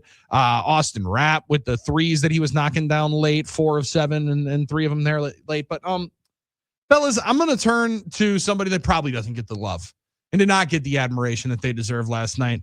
The superhero of the 92-90 Badgers victory was the admin running the Badgers social media account after the game, taking to the trolling streets and dominating the Orange Crush of the Illinois Fighting Illini with like not 1, not 2, but like 18 different takes and tweets to fire it off. Not only do they have the beautiful cap of Nick Boyd telling fans to bring the energy, make sure you get yourself out to the Kohl Center on Friday night. Stripe out, by the way. Stripe out. Stripe out. Check your section. Michigan Check State, what color you got against Michigan State. Going to be a good one. But they had the video of John Blackwell dapping up his dad, saying, "For you, Dad." That was nice and modest. Then they had the video of obviously Greg Gard throwing on the wig that all the student sections had rolling through. Brad Underwood wore that to promote the game before the game. And so then Gard said, "Let me see that thing after." What was that? That reminded me of the great Paul Christ moment, you know? The turnover chain. My ass. Yep. And they even got in that beautiful wig that one fan was wearing who had a whiteboard that said, "Wisconsin, you look sad." He just hit it back up into the admin saying, "You sure about that? Oh, you sure about that? You sure about that?" He was, whoever the admin was last night was having a ton of fun and was up late into the night because after the game fired off, Wisconsin basketball on social media decided to enter the chat and decided to dunk the basketball and spike that thing for all those folks. I loved the admin's work last night. These kids are talented now. All right. And there's nothing so deadly as an inspired and somewhat, I don't want to say bored, but like you're sitting on the bus, you're waiting for that flight, and you're the social media admin, and you got a lot of time to cook, and you got a lot of time to come up with stuff. There's nothing so dangerous as a talented social media admin with creative ideas time to spare. And when I'm sure they were sitting on that bus and on the tarmac and all these things with time to spare, we're like, let's just cook up some winners right now. Because when you win a game like that, the vibes are high and you're feeling great. So nothing's That's why they're superhero of the day. Yeah. The superheroes at Current Electric. Call current.com. Call current.com. Our superheroes of the day, being able to celebrate that win. Man, 12 points. Down 12 with 8 minutes to go is one thing. Against that crowd on the road, Drew, that's big time onions. Some big players there too. 92-90 in overtime. Second top 10 win on the road coming from behind. Impressive. Yeah, really impressive. Yeah, and you mentioned it. Some really talented guys in that What team. do you guys make of the there's a lot of cliches, then there's classics in the world. The guards win in March. Is that kind of still the same deal? Because, man, you look at Nick Boyd and John Blackwell, hard for me to think that there's a lot of teams that are pumping two scoring guards out there like those two that you're going to face come tournament time. Well, it's a guards game in March, as we always say. And the one thing that Greg has done really well, speaking of guard, no pun intended. I like that. Is in this new era of the portal and the transfer, he's kind of hit that special balance of, dipping his toe into the transfer portal market, getting a couple guys, getting the right guys that are going to supplement what he's already got in the roster. We've seen that with this year. Again, you talk about Blackwell, an established program guy. Last year it was Tanjay. Now, I don't think Boyd is going to reach those levels of, accolades in terms of impact. He's not going to be an All-American, things like that. But he's, once again, they've hit the transfer market right. They've identified talent in the portal with Boyd that can give you really great performances on a lot of nights and give you chances to win. And we've talked about this whole new era of the portal. more than just the money, it's still player and talent evaluation. It's not just throwing money at a guy. Can you select the right guys? Can you get the right guys? And that's what they've been good at, and they did it again. And are you able to bring them together, Drew, in a quick amount of time? And can they play together and be together in those moments? That is the question. That's a tough thing to be able to do. Yeah, because in theory, all-star teams are great, right? But it takes a while, and it's sometimes the guys who've been together for a couple of years have the advantage over guys thrown together. Although, hey, Marquette's approach worked for a while until it didn't. Well, and it's nice to have a little bit of both, right? You have the Winters and Blackwells that are the holdovers and the guys that have been there. Exactly. You got to have somebody to set that culture a little bit. I think that's the model now. Totally have a couple guys and then bring in the rest. And I totally agree. You got to have some kind of backbone, and you have to have certain development players. And also, thank you to the scouts that gave John Blackwell bad grades. There you go. Thank you very much. Who told John Blackwell to come back to school? Wisconsin fans appreciate it. No doubt. All right. When we come back, our pal Hunter Baumgart talked to Brewers assistant hitting coach Daniel Vogelbach. Oh, he was the people's champion when he played here, and now he's in the dugout and back in the mix. Hunter's one-on-one with Daniel Vogelbach is coming up. It's the Huddle, Fox Sports Radio, Wisconsin.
Thanks, guys. Joining me now is the assistant hitting coach for the Milwaukee Brewers, Daniel Vogel.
Dominating a Wednesday. It's the Huddle. Fox Sports Radio, Wisconsin, 920 Milwaukee, 1070 in Madison. Everywhere on the iHeart app, YouTube, Facebook, and X in the streams. Drew, Billy, and Armin bringing it to you. When you think about upsets during this time of year, there's a documentary out right now. There's hockey being played in the Olympics. You think of 1980 and the Miracle on Ice. Before your time, Billy, I know, but you've seen the movie. I've seen the movie. Oh, yeah. Come on now. I got to watch the Netflix doc, though. But today, this day in sports history, one of the biggest upsets ever. What was it? Uh-oh. Trying to think here. February. Would have been 11th. A Super Bowl. The college basketball? No. February 11th. No. No, right. Would have been a Super Bowl. Would have been a... Could have been an NBA All-Star game. Was it 30? Yeah, but that's not an upset. Todd Eldridge winning the U.S. figure skating men's championship? No, that's not that funny, Billy? Could it have been like Spud Webb winning the dunk contest? That might have been it. No. Oh, that would have been an upset. That's a great. Not on this date. Nope. 1990.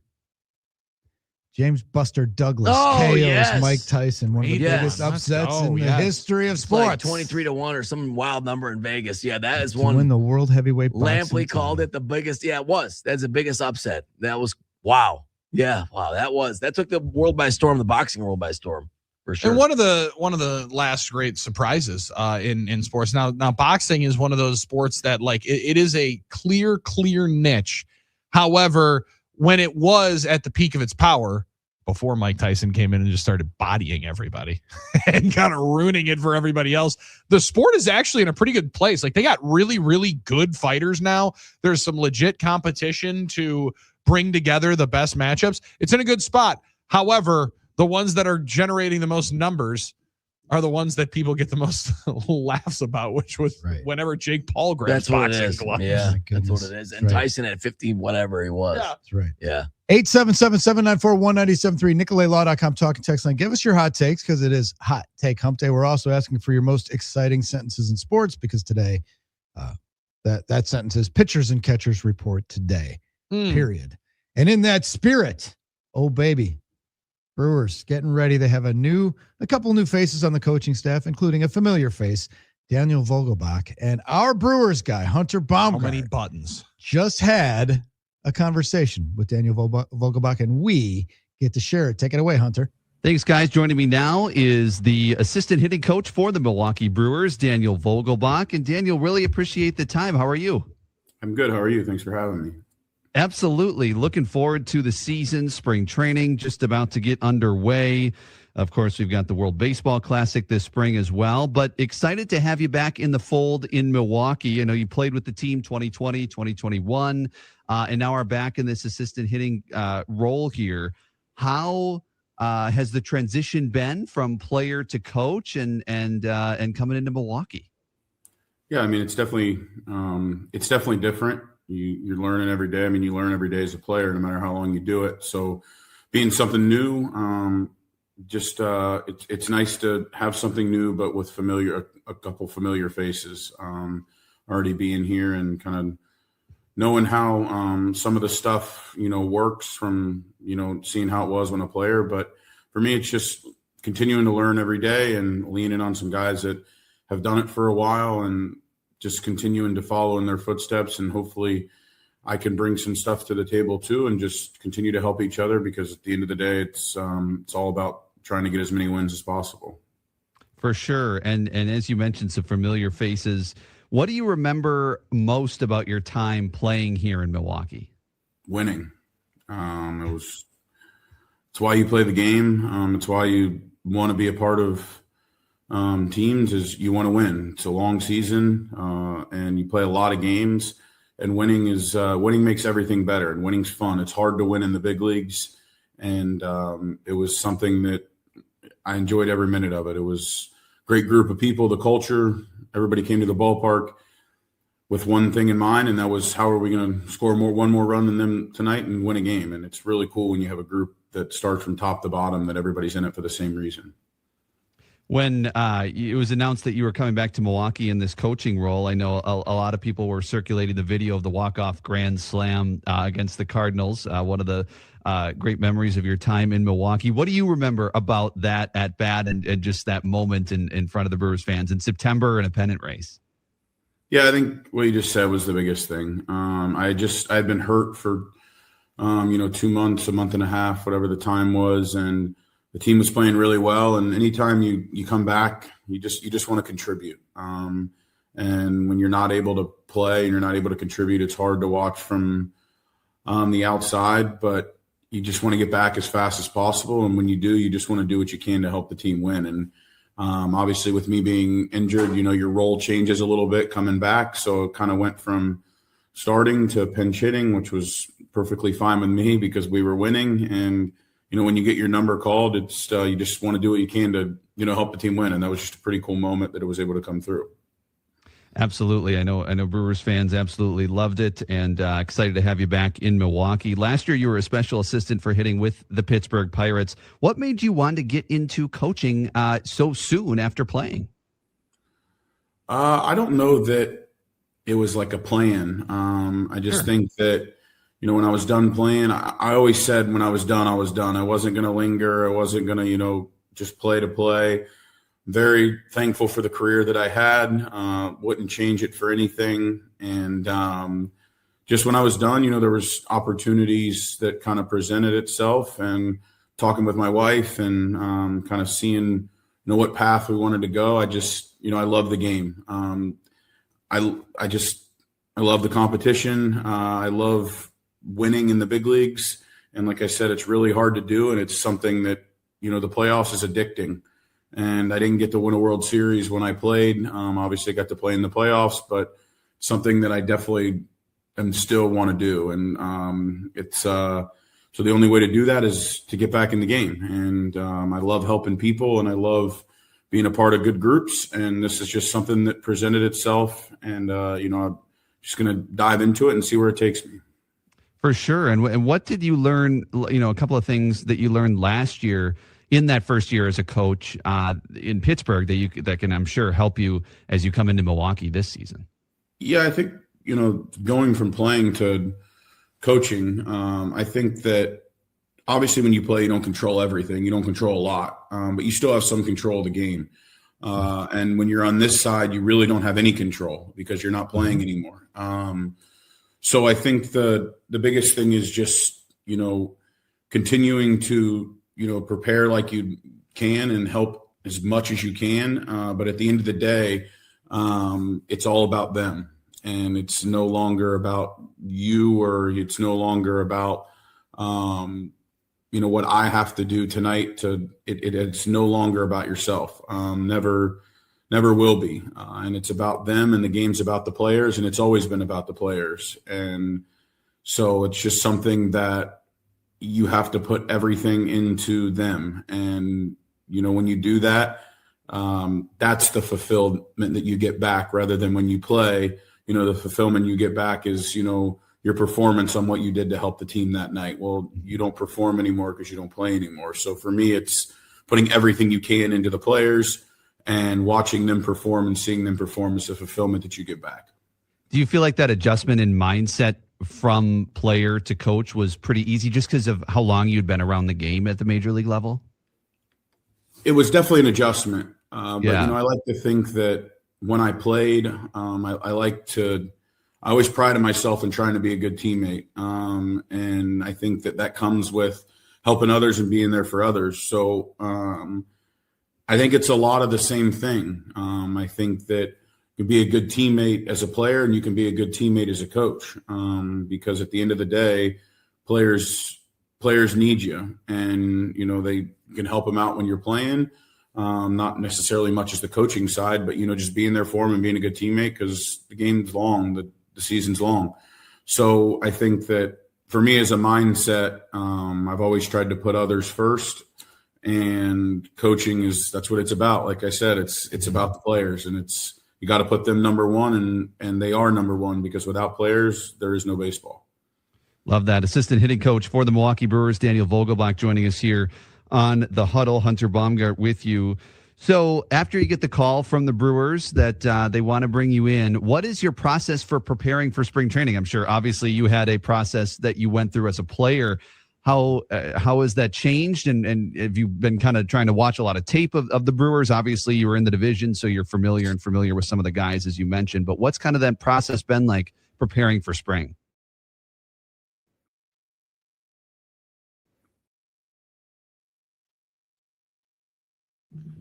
Yeah, I think that, I mean, what you said, you just watching a bunch of video, trying to get familiar with guys. And then you just want to get to know them. You want to get to know them personally. You want to get to know them on what makes them go. And this game's really hard. So it's just as much as important about getting to know the person and the player as it is, getting to know their swing, because the swing comes and goes. There's a lot of guys. I mean, the swing's going to change multiple times through the year, depending on how you're feeling and how your body's moving, but who you are as a person doesn't change, and what makes you go doesn't change. So just trying to get to know the guys, just continuing to learn for me, like leaning on people that have been in the organization for a long time. Just because I played there a while back, things change and it's way different. So being on this side, so just trying to continue to learn, lean on people that, like I said, have been there and, know how the process works and know how this side works. And along that way, just watching video and getting to know them personally. This team has a lot of young talent, obviously 97 wins last year. How excited does that make you to come into an organization that has, obviously a lot of promise and expectation coming into this season? Yeah, I mean, I said it earlier in the interview. I mean, the game of baseball, it's winning. That's why you play it. And they've done it for a long time. And I think it's credit to the top to bottom on how the organization is run, and obviously how Murph does things. And you could tell they play hard every single night. There's not a lot of things you can control in this game, but your effort and mindset is one of them. And just being on the other side, watching them play, they do that really well. And, it's really cool to watch, and I'm excited to be in the dugout for it now. Yeah, you mentioned Murph there. You played when obviously he was the bench coach. What did you enjoy about him as a player, and what are you looking forward to when it comes to working under him on the coaching staff? Yeah, your first question, it's very simple for me, and I say this to everybody. All you can ask for in this game is honesty, and Murph's going to tell you honestly exactly what's on his mind. You never wonder what's going on in his mind or what he's thinking about you, because he's going to tell you. And sometimes it's not what you want to hear, but all you can ask for as a player is honesty. And he is that way. And I respect him for that, a ton. And for your second question, I just want to learn. I mean, he's one of the best baseball minds I've ever been around. The way he thinks about the game, the way he goes about his, game planning stuff, and how he thinks about the game. But most of all, how he gets his players to play for him. You see it every night. Like, they play so hard, and that's credit to the leader. So I'm just excited to learn and watch, sit back and use my eyes and, use my ears and just listen and watch. And it's really cool to see. And I'm excited to get there and be a part of it. Daniel Vogelbach, assistant hitting coach for the Brewers, joining us for just a couple of more minutes here on the Huddle. So, as you mentioned, it's all about winning, 3 straight division titles for this team. What about this organization that you noticed as a player and just from watching on the outside and now being in it again, that makes this organization so unique about the success that they are able to have and finding the right guys? I mean, I think it's pretty simple. I think it's the way they treat people.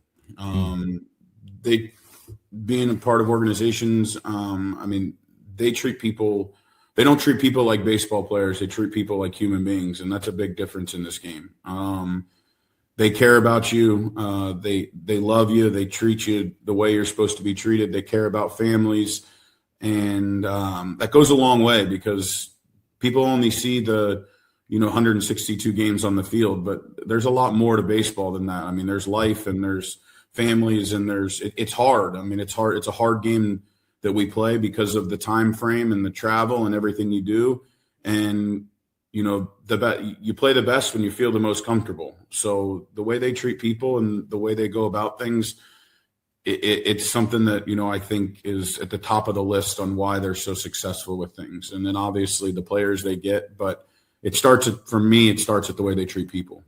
Yeah, absolutely. And also, Matt Arnold said when you were hired about how just you played many different roles in your career. You mentioned earlier bench, start, different ways that you could impact the game. How much does that help you when you're coming into a coaching role to prepare players for any circumstances that they may be in as a player? Yeah, for sure. I mean, I think everybody, no matter what role you're in, like I said earlier, you have to get to know them as a person. So you have to know what makes them go, how they, like to prepare. I was a guy that when I was DHing or pinch hitting, like I wanted to be in the dugout the whole time. I wanted to be a part of the game. I wanted to feel like I was a part of it, but I've been with other veteran guys that, they want to be in the cage getting ready for so I think it's just getting to know the guy and how they like to prepare and what they like to do. But definitely, I think that, it's a mental part of the game that hopefully I can help guys out with, but I'm just excited to be a part of it. And I'm excited to be a part of a group that is hungry and feel like they're, maybe some come up just short a couple years that feel like, ready to get over the hump. And I'm just excited to be a part of it. And we're excited to have you back in Milwaukee. Daniel Vogelbach, really appreciate the time today and looking forward to seeing you in Milwaukee throughout the season. I appreciate it. Thanks for having me. There you go. Back to you guys. Let's go. Baumgart, ladies and gentlemen, talking to the Brewers' new assistant hitting coach. Am I the only one that was a little disappointed on the YouTube to not see Vogie with like a couple buttons undone? Right, like I did wonder if we were going to see some gesture right there on the signature. However, I love the winning is the reason why. At an early point in my Brewers fandom, Drew, did I never think somebody would say the reason why I wanted to come to Milwaukee is all they do is win. Right. There is a time and place where that was the furthest thing from a part of the vocabulary. Instead, he hit it on the head. They've won. They haven't gotten over the hump. See if Daniel Vogelbach's help can aid some of these young players get through the difficulties of a baseball season. Spectacular. If you're having difficulties in your season, little mental fog, fatigue, sinking into the couch at night, Tired all the time, no energy, don't feel like yourself, GameDayMen'sHealth.com is the website for you to check out. Find a clinic near you. One in Milton, several in the Milwaukee area. I avail myself of the Brookfield Clinic. Check them out, GameDayMen'sHealth.com.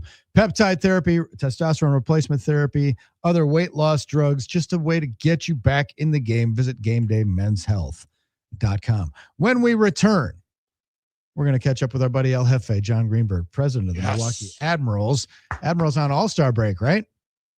Taking some time. Yeah, I believe so. And then they fire it up again coming up this week. Armin's favorite game is coming up here very soon. Yeah. Yes, Gin Blossoms, baby.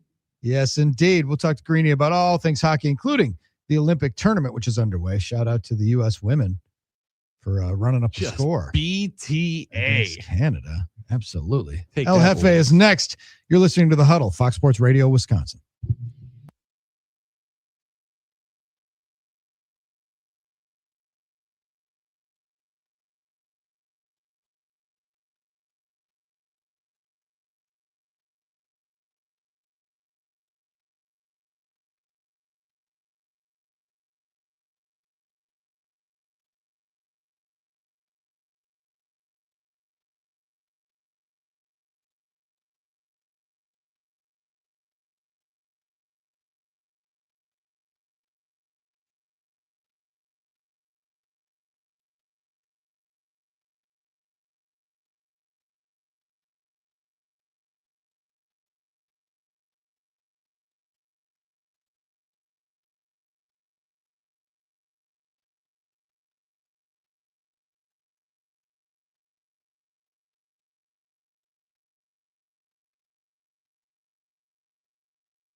Radio Wisconsin, 920 Milwaukee, 1070 in Madison, everywhere on the iHeartRadio app. That music means we get to say hello to our pal, President of the Milwaukee Admirals, El Jefe, John Greenberg. Good morning, Greeny. How are things? Things are beautiful here in the metropolis of Rockford, Illinois. We're getting ready for tonight's All-Star game. So, we obviously get to Rockford a lot because our team plays here a lot. And this is the first time for me to ever actually have stayed overnight in Rockford. And I look forward to getting home. I was going to say, I'm sorry about that. A dream come true for you, I'm sure, Greeny. Yeah. To get to go to Rockford and stay over and everything like that. Yeah. But the All-Star game's in the Midwest, which begs the question, when can we have one of those here in Milwaukee? We're talking. Yeah, I'm ready to host an All-Star game. I don't know about you. Who said you were getting that job? Well, I'm saying I'm ready for us as a group of hosts that will get selected. Well, I'm sure. What's that process like, Greeny? They haven't been in the Midwest in a long time in your league.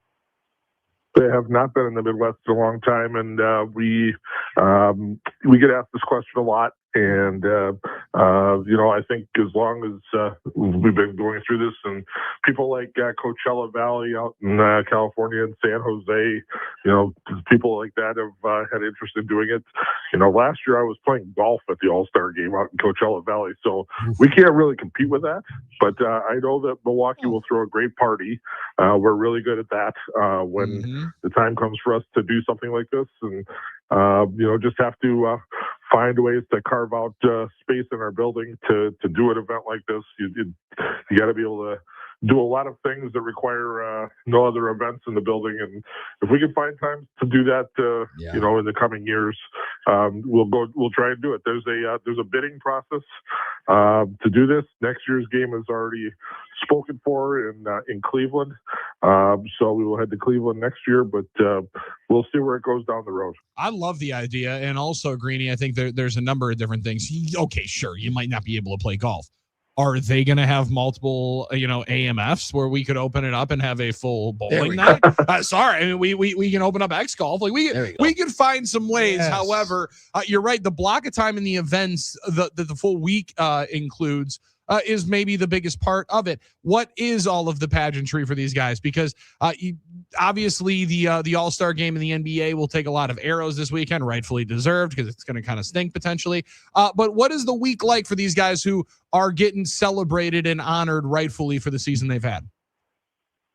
So, obviously they're flying in and they're driving in. As Ryan Ufko, our players' case was from wherever they're coming from. So they played a game on Saturday night and, had a day off on Sunday and then hopped on a plane on Monday to fly to Chicago and then come here. And yesterday, was a day to kind of just get your feet wet and get in the locker room. And they had the Embassy Suites, which is the hotel where our players are staying at. It's only just a couple block walk, so it was kind of cool. There wasn't like a bus to go there. The players all walked together from the Embassy Suites and came to the hotel to the arena, and then they get in that room and there's a ton of stuff to autograph. I think Drew, you could certainly attest to what that looks like at All-Star games. You guys signing autographing jerseys and pucks and hats and T-shirts and everything else, and there's just it's a assembly line to get all that done, and then finally you get to go out and participate in the skills competition, which they assign you to a skill so that you don't maybe necessarily have to do something you're not comfortable. Some guys aren't going to be the fastest skaters. Some guys aren't going to have the hardest shot, but we want the right guys doing that. And the chalk line introductions of which we do on our blue line. But I will tell you that you can tell that the people of Rockford do not care for the Milwaukee Admirals. I saw that. Poor Ryan. Yeah. Yeah, poor Ryan Ufko, who has about 10 penalty minutes the entire season, was booed vociferously. And we talked about him afterward. He and I talked afterwards, and he said it kind of made him laugh. He goes, "I knew I was really going to get it when I heard the guy from Iowa getting it." I'm like, "Oh, yeah, they don't like it." they don't like us. Yeah, I guess you got to respect the rivalry, the home crowd rivalry, but booing Ryan off call, I mean, come on. It's like booing Santa Claus. But I mean, some people have done it, I guess, and I just don't get it. But it's nice to know, Greeny, that we're in the heads of Rockford fans, right? That's the way I look at it. 100%. I'm happy to live there rent free, and we're actually playing there this weekend. So got 2 games here. So Ryan's gonna get to go home after the game tonight, and then turn right back around on Saturday and come back down here and play Saturday and Sunday. So he really probably get some type of residency here for that, but we'll. He probably doesn't want to admit that. What's life like for your non-all-stars? It's almost like this is the rest and recharge time, almost like Christmas week, right? It is. Guys kind of scattered. This is a really good time for our group to take a break. It's been a bit of a grind the last 6 weeks or so, and we've got guys scattered all over. I know there's a few guys that have made it to Florida, a few guys made it to California, and then Ryan is the guy representing us here in Rockford. So it's a good chance to decompress, and they'll get back to Milwaukee and practice on Friday, and hopefully recharged and ready to go into the second half. Talking with John Greenberg, president of the Admirals, here on the Huddle. And how about Greeny? 9 or so home games coming up in like a 3.5 week stretch. There's a couple of doubleheaders on the weekends, Friday, Saturday, then Saturday, Sunday, leaping into March as well. It's fun to be able to get a bunch at home when you have been on the road for so long. How much do you think that can kind of help with the continuity of the squad as well? They get a little bit of rest, a lot less miles on the bus, and then also maybe some more practice time, because at the end of the day, you're still trying to get yourself better. You don't want to be playing your best hockey quite yet. Yeah, I think this is going to be a really critical time for our group, because we've been really good at home. We haven't been very good on the road. I think everybody admits that. So this is a chance to make some hay, get some points piled up, and then hopefully figure out the road. So being able to sleep in your own bed every night is there's something for that. And these are important games for the hockey side. It's also a really important time for the business side, that we continue the momentum that we've been building over the last 6 weeks or so from an attendance perspective. The crowds have been phenomenal. We're averaging almost 7,000 people at games since the middle of December, and know that there's a lot more of that coming on the schedule. So, Greeny, with the NHL taking a little break for the Olympics, and you guys having several former Admirals players playing, is it like fantasy football where you find yourself cheering for both sides in a game? What's it like watching? Because you're always going to cheer for your former players, of course. You want them to do well.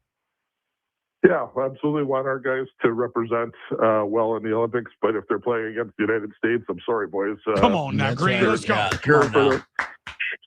Cheering for the red, white, and blue for sure. And but it'd be great to see the guys that are playing for Finland and Sweden and the Swiss, and the guys are all over the place in these Olympics, and it'll be great, And I hope that at some point somebody mentions that they played in Milwaukee. It's I'll have to get to Brendan Burke, who is hopefully going to be calling some of these games, and Brendan's father Don is former sports writer here in Milwaukee, and back when Brendan was just a little guy, we all got to know him, so we're really proud of what Brendan has done, and hopefully he remembers his Milwaukee roots along the way. I remember him toddling around the newsroom. Now he's Mr. That's the hilarious. golden voice of hockey. It's amazing. Yeah, that's pretty wild. But you're telling me that you really want to see UC Saros give up like 8 goals? Come on. That's not in your nature. It is red, white, and blue. I hope he's a bunch of top cheddars, Greeny. I hope that we score one more goal than the other team does. That's what you say is playing. That's all that matters. And it's just the time in the locker room the guys start talking trash. I mean, I would think so. You always have the Americans, the Canadians, and the guys from Scandinavia and the Russians. Everyone talking trash this time of year. 100%. 100%. They're going to have a lot of fun with this, and obviously the games will be played during the day. So you get in the room for the games, or come out. You can get out of practice and go home and watch the games, and guys will, I'm sure, have a spirited rivalry going on with all these games coming up.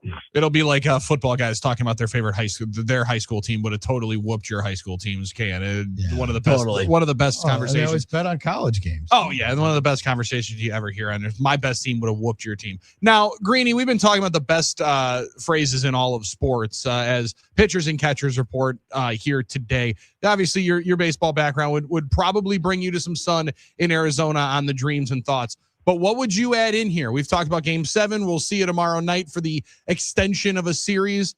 The best phrases in all of sports, and one that I know what Greeny's is going to be forgetting in the hockey world too. I know what Greeny's going to be. Well, yeah, I mean, certainly.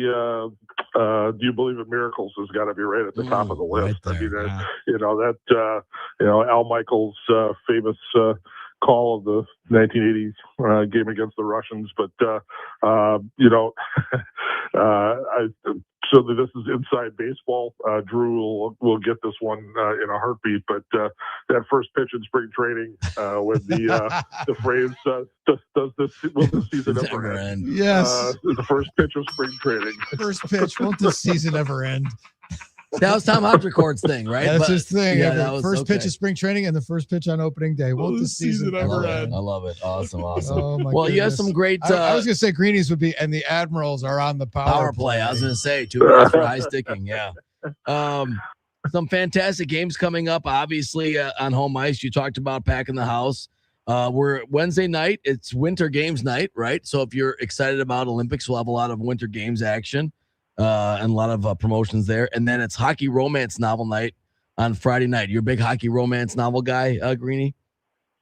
I have to find some time over the next week and a half to watch Heated Rivalry because if Gary Bettman watched the whole thing, I probably can't get away with saying, no, I'm not going to watch that. But if Gary Bettman watched it, then I guess I'll have to watch it. Exactly. Gotta watch it. Has to do with the sport. Got to do it. And then Saturday, February 21st, the night we've all been waiting for, 90s night with the Jim Blossoms, and I'm very excited for that one.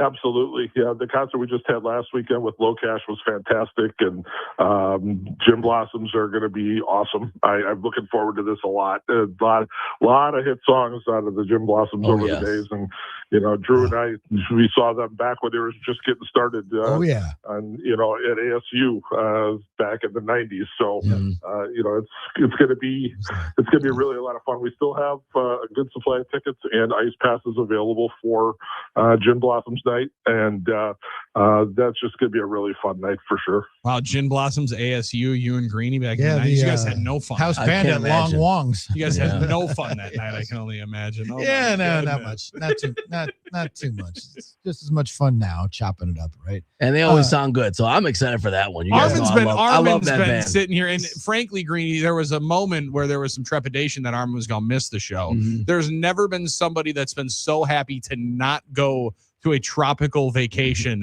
to stay in Wisconsin in February than Armin was to be at that show. I'm really excited for it in this run. We also have another school day game. I'm bringing the youngster. The energy is going to be unbelievable. But in totality, people will think like, all right, there's a bunch of kids there. That's also a great senior day to be able to get to the arena because there are some tickets that are also available, correct me if I'm wrong, that are not just for schools and different programs, correct?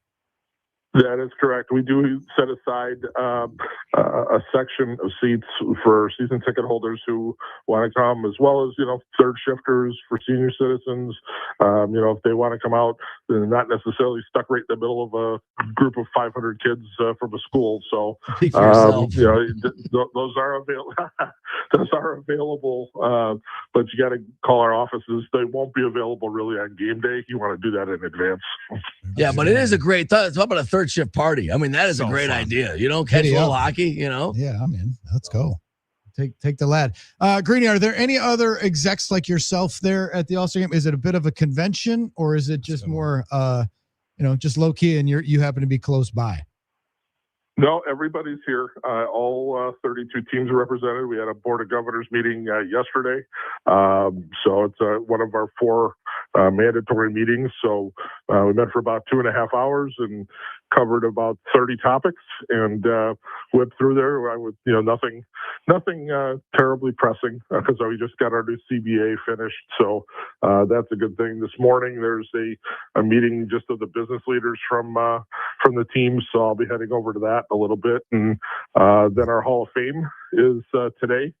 So they'll be inducting 4 players into our Hall of Fame, including former Admiral Wendell Young, who played goalie here very briefly, but he was here, and he's been in Chicago as their general manager and a legendary player for the Wolves for forever. So we'll celebrate Wendell this morning, and then take a little bit of a break, and then come back for the game tonight. So hoping Ryan Ufko will put on a good show, and you can watch on NHL Network tonight if you have that, or on Flow Hockey. So be sure to tune in at 7 o'clock. I want to see what the rink is like there at the BMO Center. What are the snacks like at the Board of Governors meetings? It's the highest level of executives in your league. Is it, we talking deli tray? Are we going upgraded snacks? Just bagels, fruit? What do we got? Question. What's the spread? This is the American Hockey League, so it's bring your own snacks. Oh. So yeah, so I'll have to tune something up here before we get to this meeting, because otherwise it's a long couple hours without fuel in the system. Time to go get a breakfast burrito before you go. Family pack of Gardettos getting a workout, I would think. Artman. Yeah. Greeny, thanks for joining us. Enjoy the All-Star festivities, and enjoy watching again former admirals in the Olympics, Kevin Fiala and Forsberg and others. Saros, a bunch of Absolutely. Thanks, guys. Appreciate it. All right. See you, John Greeny. Greenberg, president of your Milwaukee Admirals, MilwaukeeAdmirals.com. This is the tenderloin of the Admirals season. The push for the playoff starts after the All-Star break, and it's a sprint with a bunch of home games coming up. Congratulations. You've done it. You are an AHL All-Star. You get to go enjoy the metropolis of Rockford, Illinois. Rockford. Go to the Metro Damn. Center. Can't wait. Damn. I mean, like you start thinking of the great victories and the great prizes that you win in sports. Going to visit Rockford on a February afternoon. That's a winner. We're closing up shop next. The show flies by. Time flies when you're having a good time on a Wednesday. Hot Take Hump Day. It's the Huddle, Fox Sports Radio, Wisconsin.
Time to shut this thing down. The Huddle, Fox Sports Radio, Wisconsin. Drew, Billy, and Armin.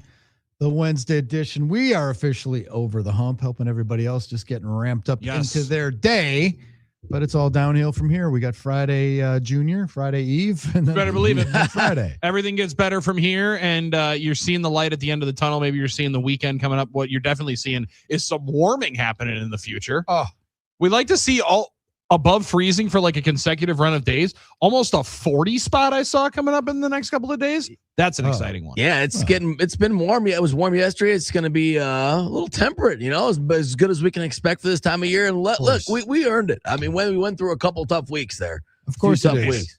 Because then I'm going to Mexico on Saturday. Oh yeah, and it's going to be like almost 50 here, and then I'm going to get home and it'll snow and be 10 below, and people are like, "Oh, you should have been here last week." And when Billy goes to spring training, it's going to rain. I was going to say, I think I'm going to roll down to the Grapefruit League. It'll probably rain down there. It'll be 5 degrees warmer than it is over here, but that's good. You know what? There's no excuses in what it is time to really earn your stripes. This is a lot of times this is where adversity can strike, and sometimes it can be brought upon yourself. Drew, can I entertain you guys with this one here really quickly? Yes, let's do it. And in a world where sometimes you have to check if things are real, right? With how good AI is nowadays. All day, I'm just checking to make sure things are real. And not how good Grok is, because actually, I'll be honest, really slipping.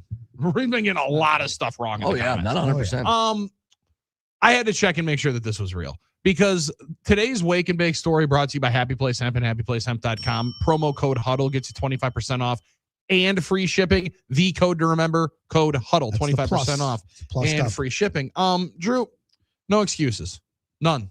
And no excused absences will be allowed in Seattle, Washington, as the Emerald City prepares to celebrate Super Bowl 60 and the champion Seattle Seahawks. With Wednesday's championship parade, the Seattle Public School District announced Monday its schools will remain open and parade attendance will not be considered an excused absence. How embarrassing is that? As the city plans celebrations, including victory parades planned for February 11th at 10 a.m. We want families to know that Seattle Public Schools will remain open with the normal early release Wednesday window. Well, you're like, okay, sweet. They still get released early. Right. At 1 p.m. when the whole thing's over. Oh, God. Let the parents go. It's babysitting for the parents. Skipping class will be recorded as a, quote, unexcused absence, and underscoring that schools are open and crucial for students maintaining stability, safety. Oh, my gosh. And continuity. Like, I get staying open. You have to stay open. You have to have an option that kids to go to school. But come on, no excuse absence. Come on. When the Packers won the Super Bowl, we got the whole schools learning the Pack Arena as a school requirement. I mean, we're at assemblies learning the Pack Arena when I was a kid. At least if Seattle goes on a heater here, which they can't approach, but we won't have any Jason McKeons out of Seattle.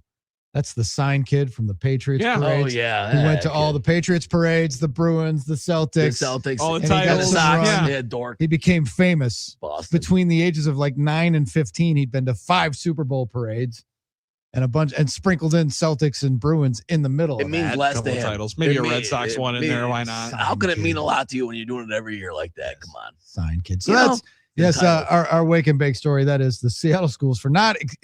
Note from a parent. Come on, I'm taking my kid to the parade. Now, once in a lifetime thing.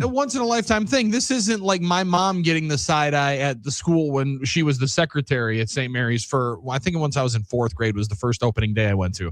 There were a lot of the staff that said, you're really taking your son out to go to a baseball game? Damn straight. Yeah. A baseball game on a Monday. It's like, it's actually a holiday. So yeah, he'll figure out his math homework and we'll get it taken care of. The mayor, Seattle mayor, Katie B. Wilson.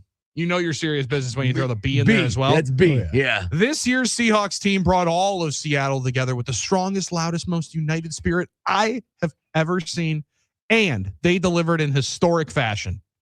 Now it's time to celebrate. I'm looking forward to the parade this week. I encourage everyone to come out and join responsibly together and with pride, just not the kids. Leave them at home. This is a wedding that you have to be 18 or older to be at. That is hilarious stuff. Might be reading the room. That is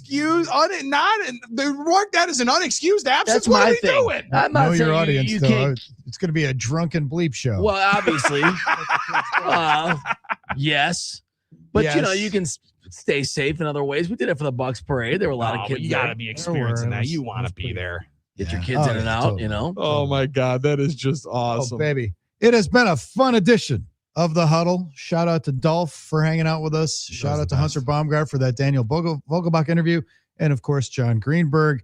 Happy birthday to Brandon Woodruff today. He's 33. Let's go. Opening day starter. I announced Opening day it. starter. And we will be back at it again tomorrow at 5.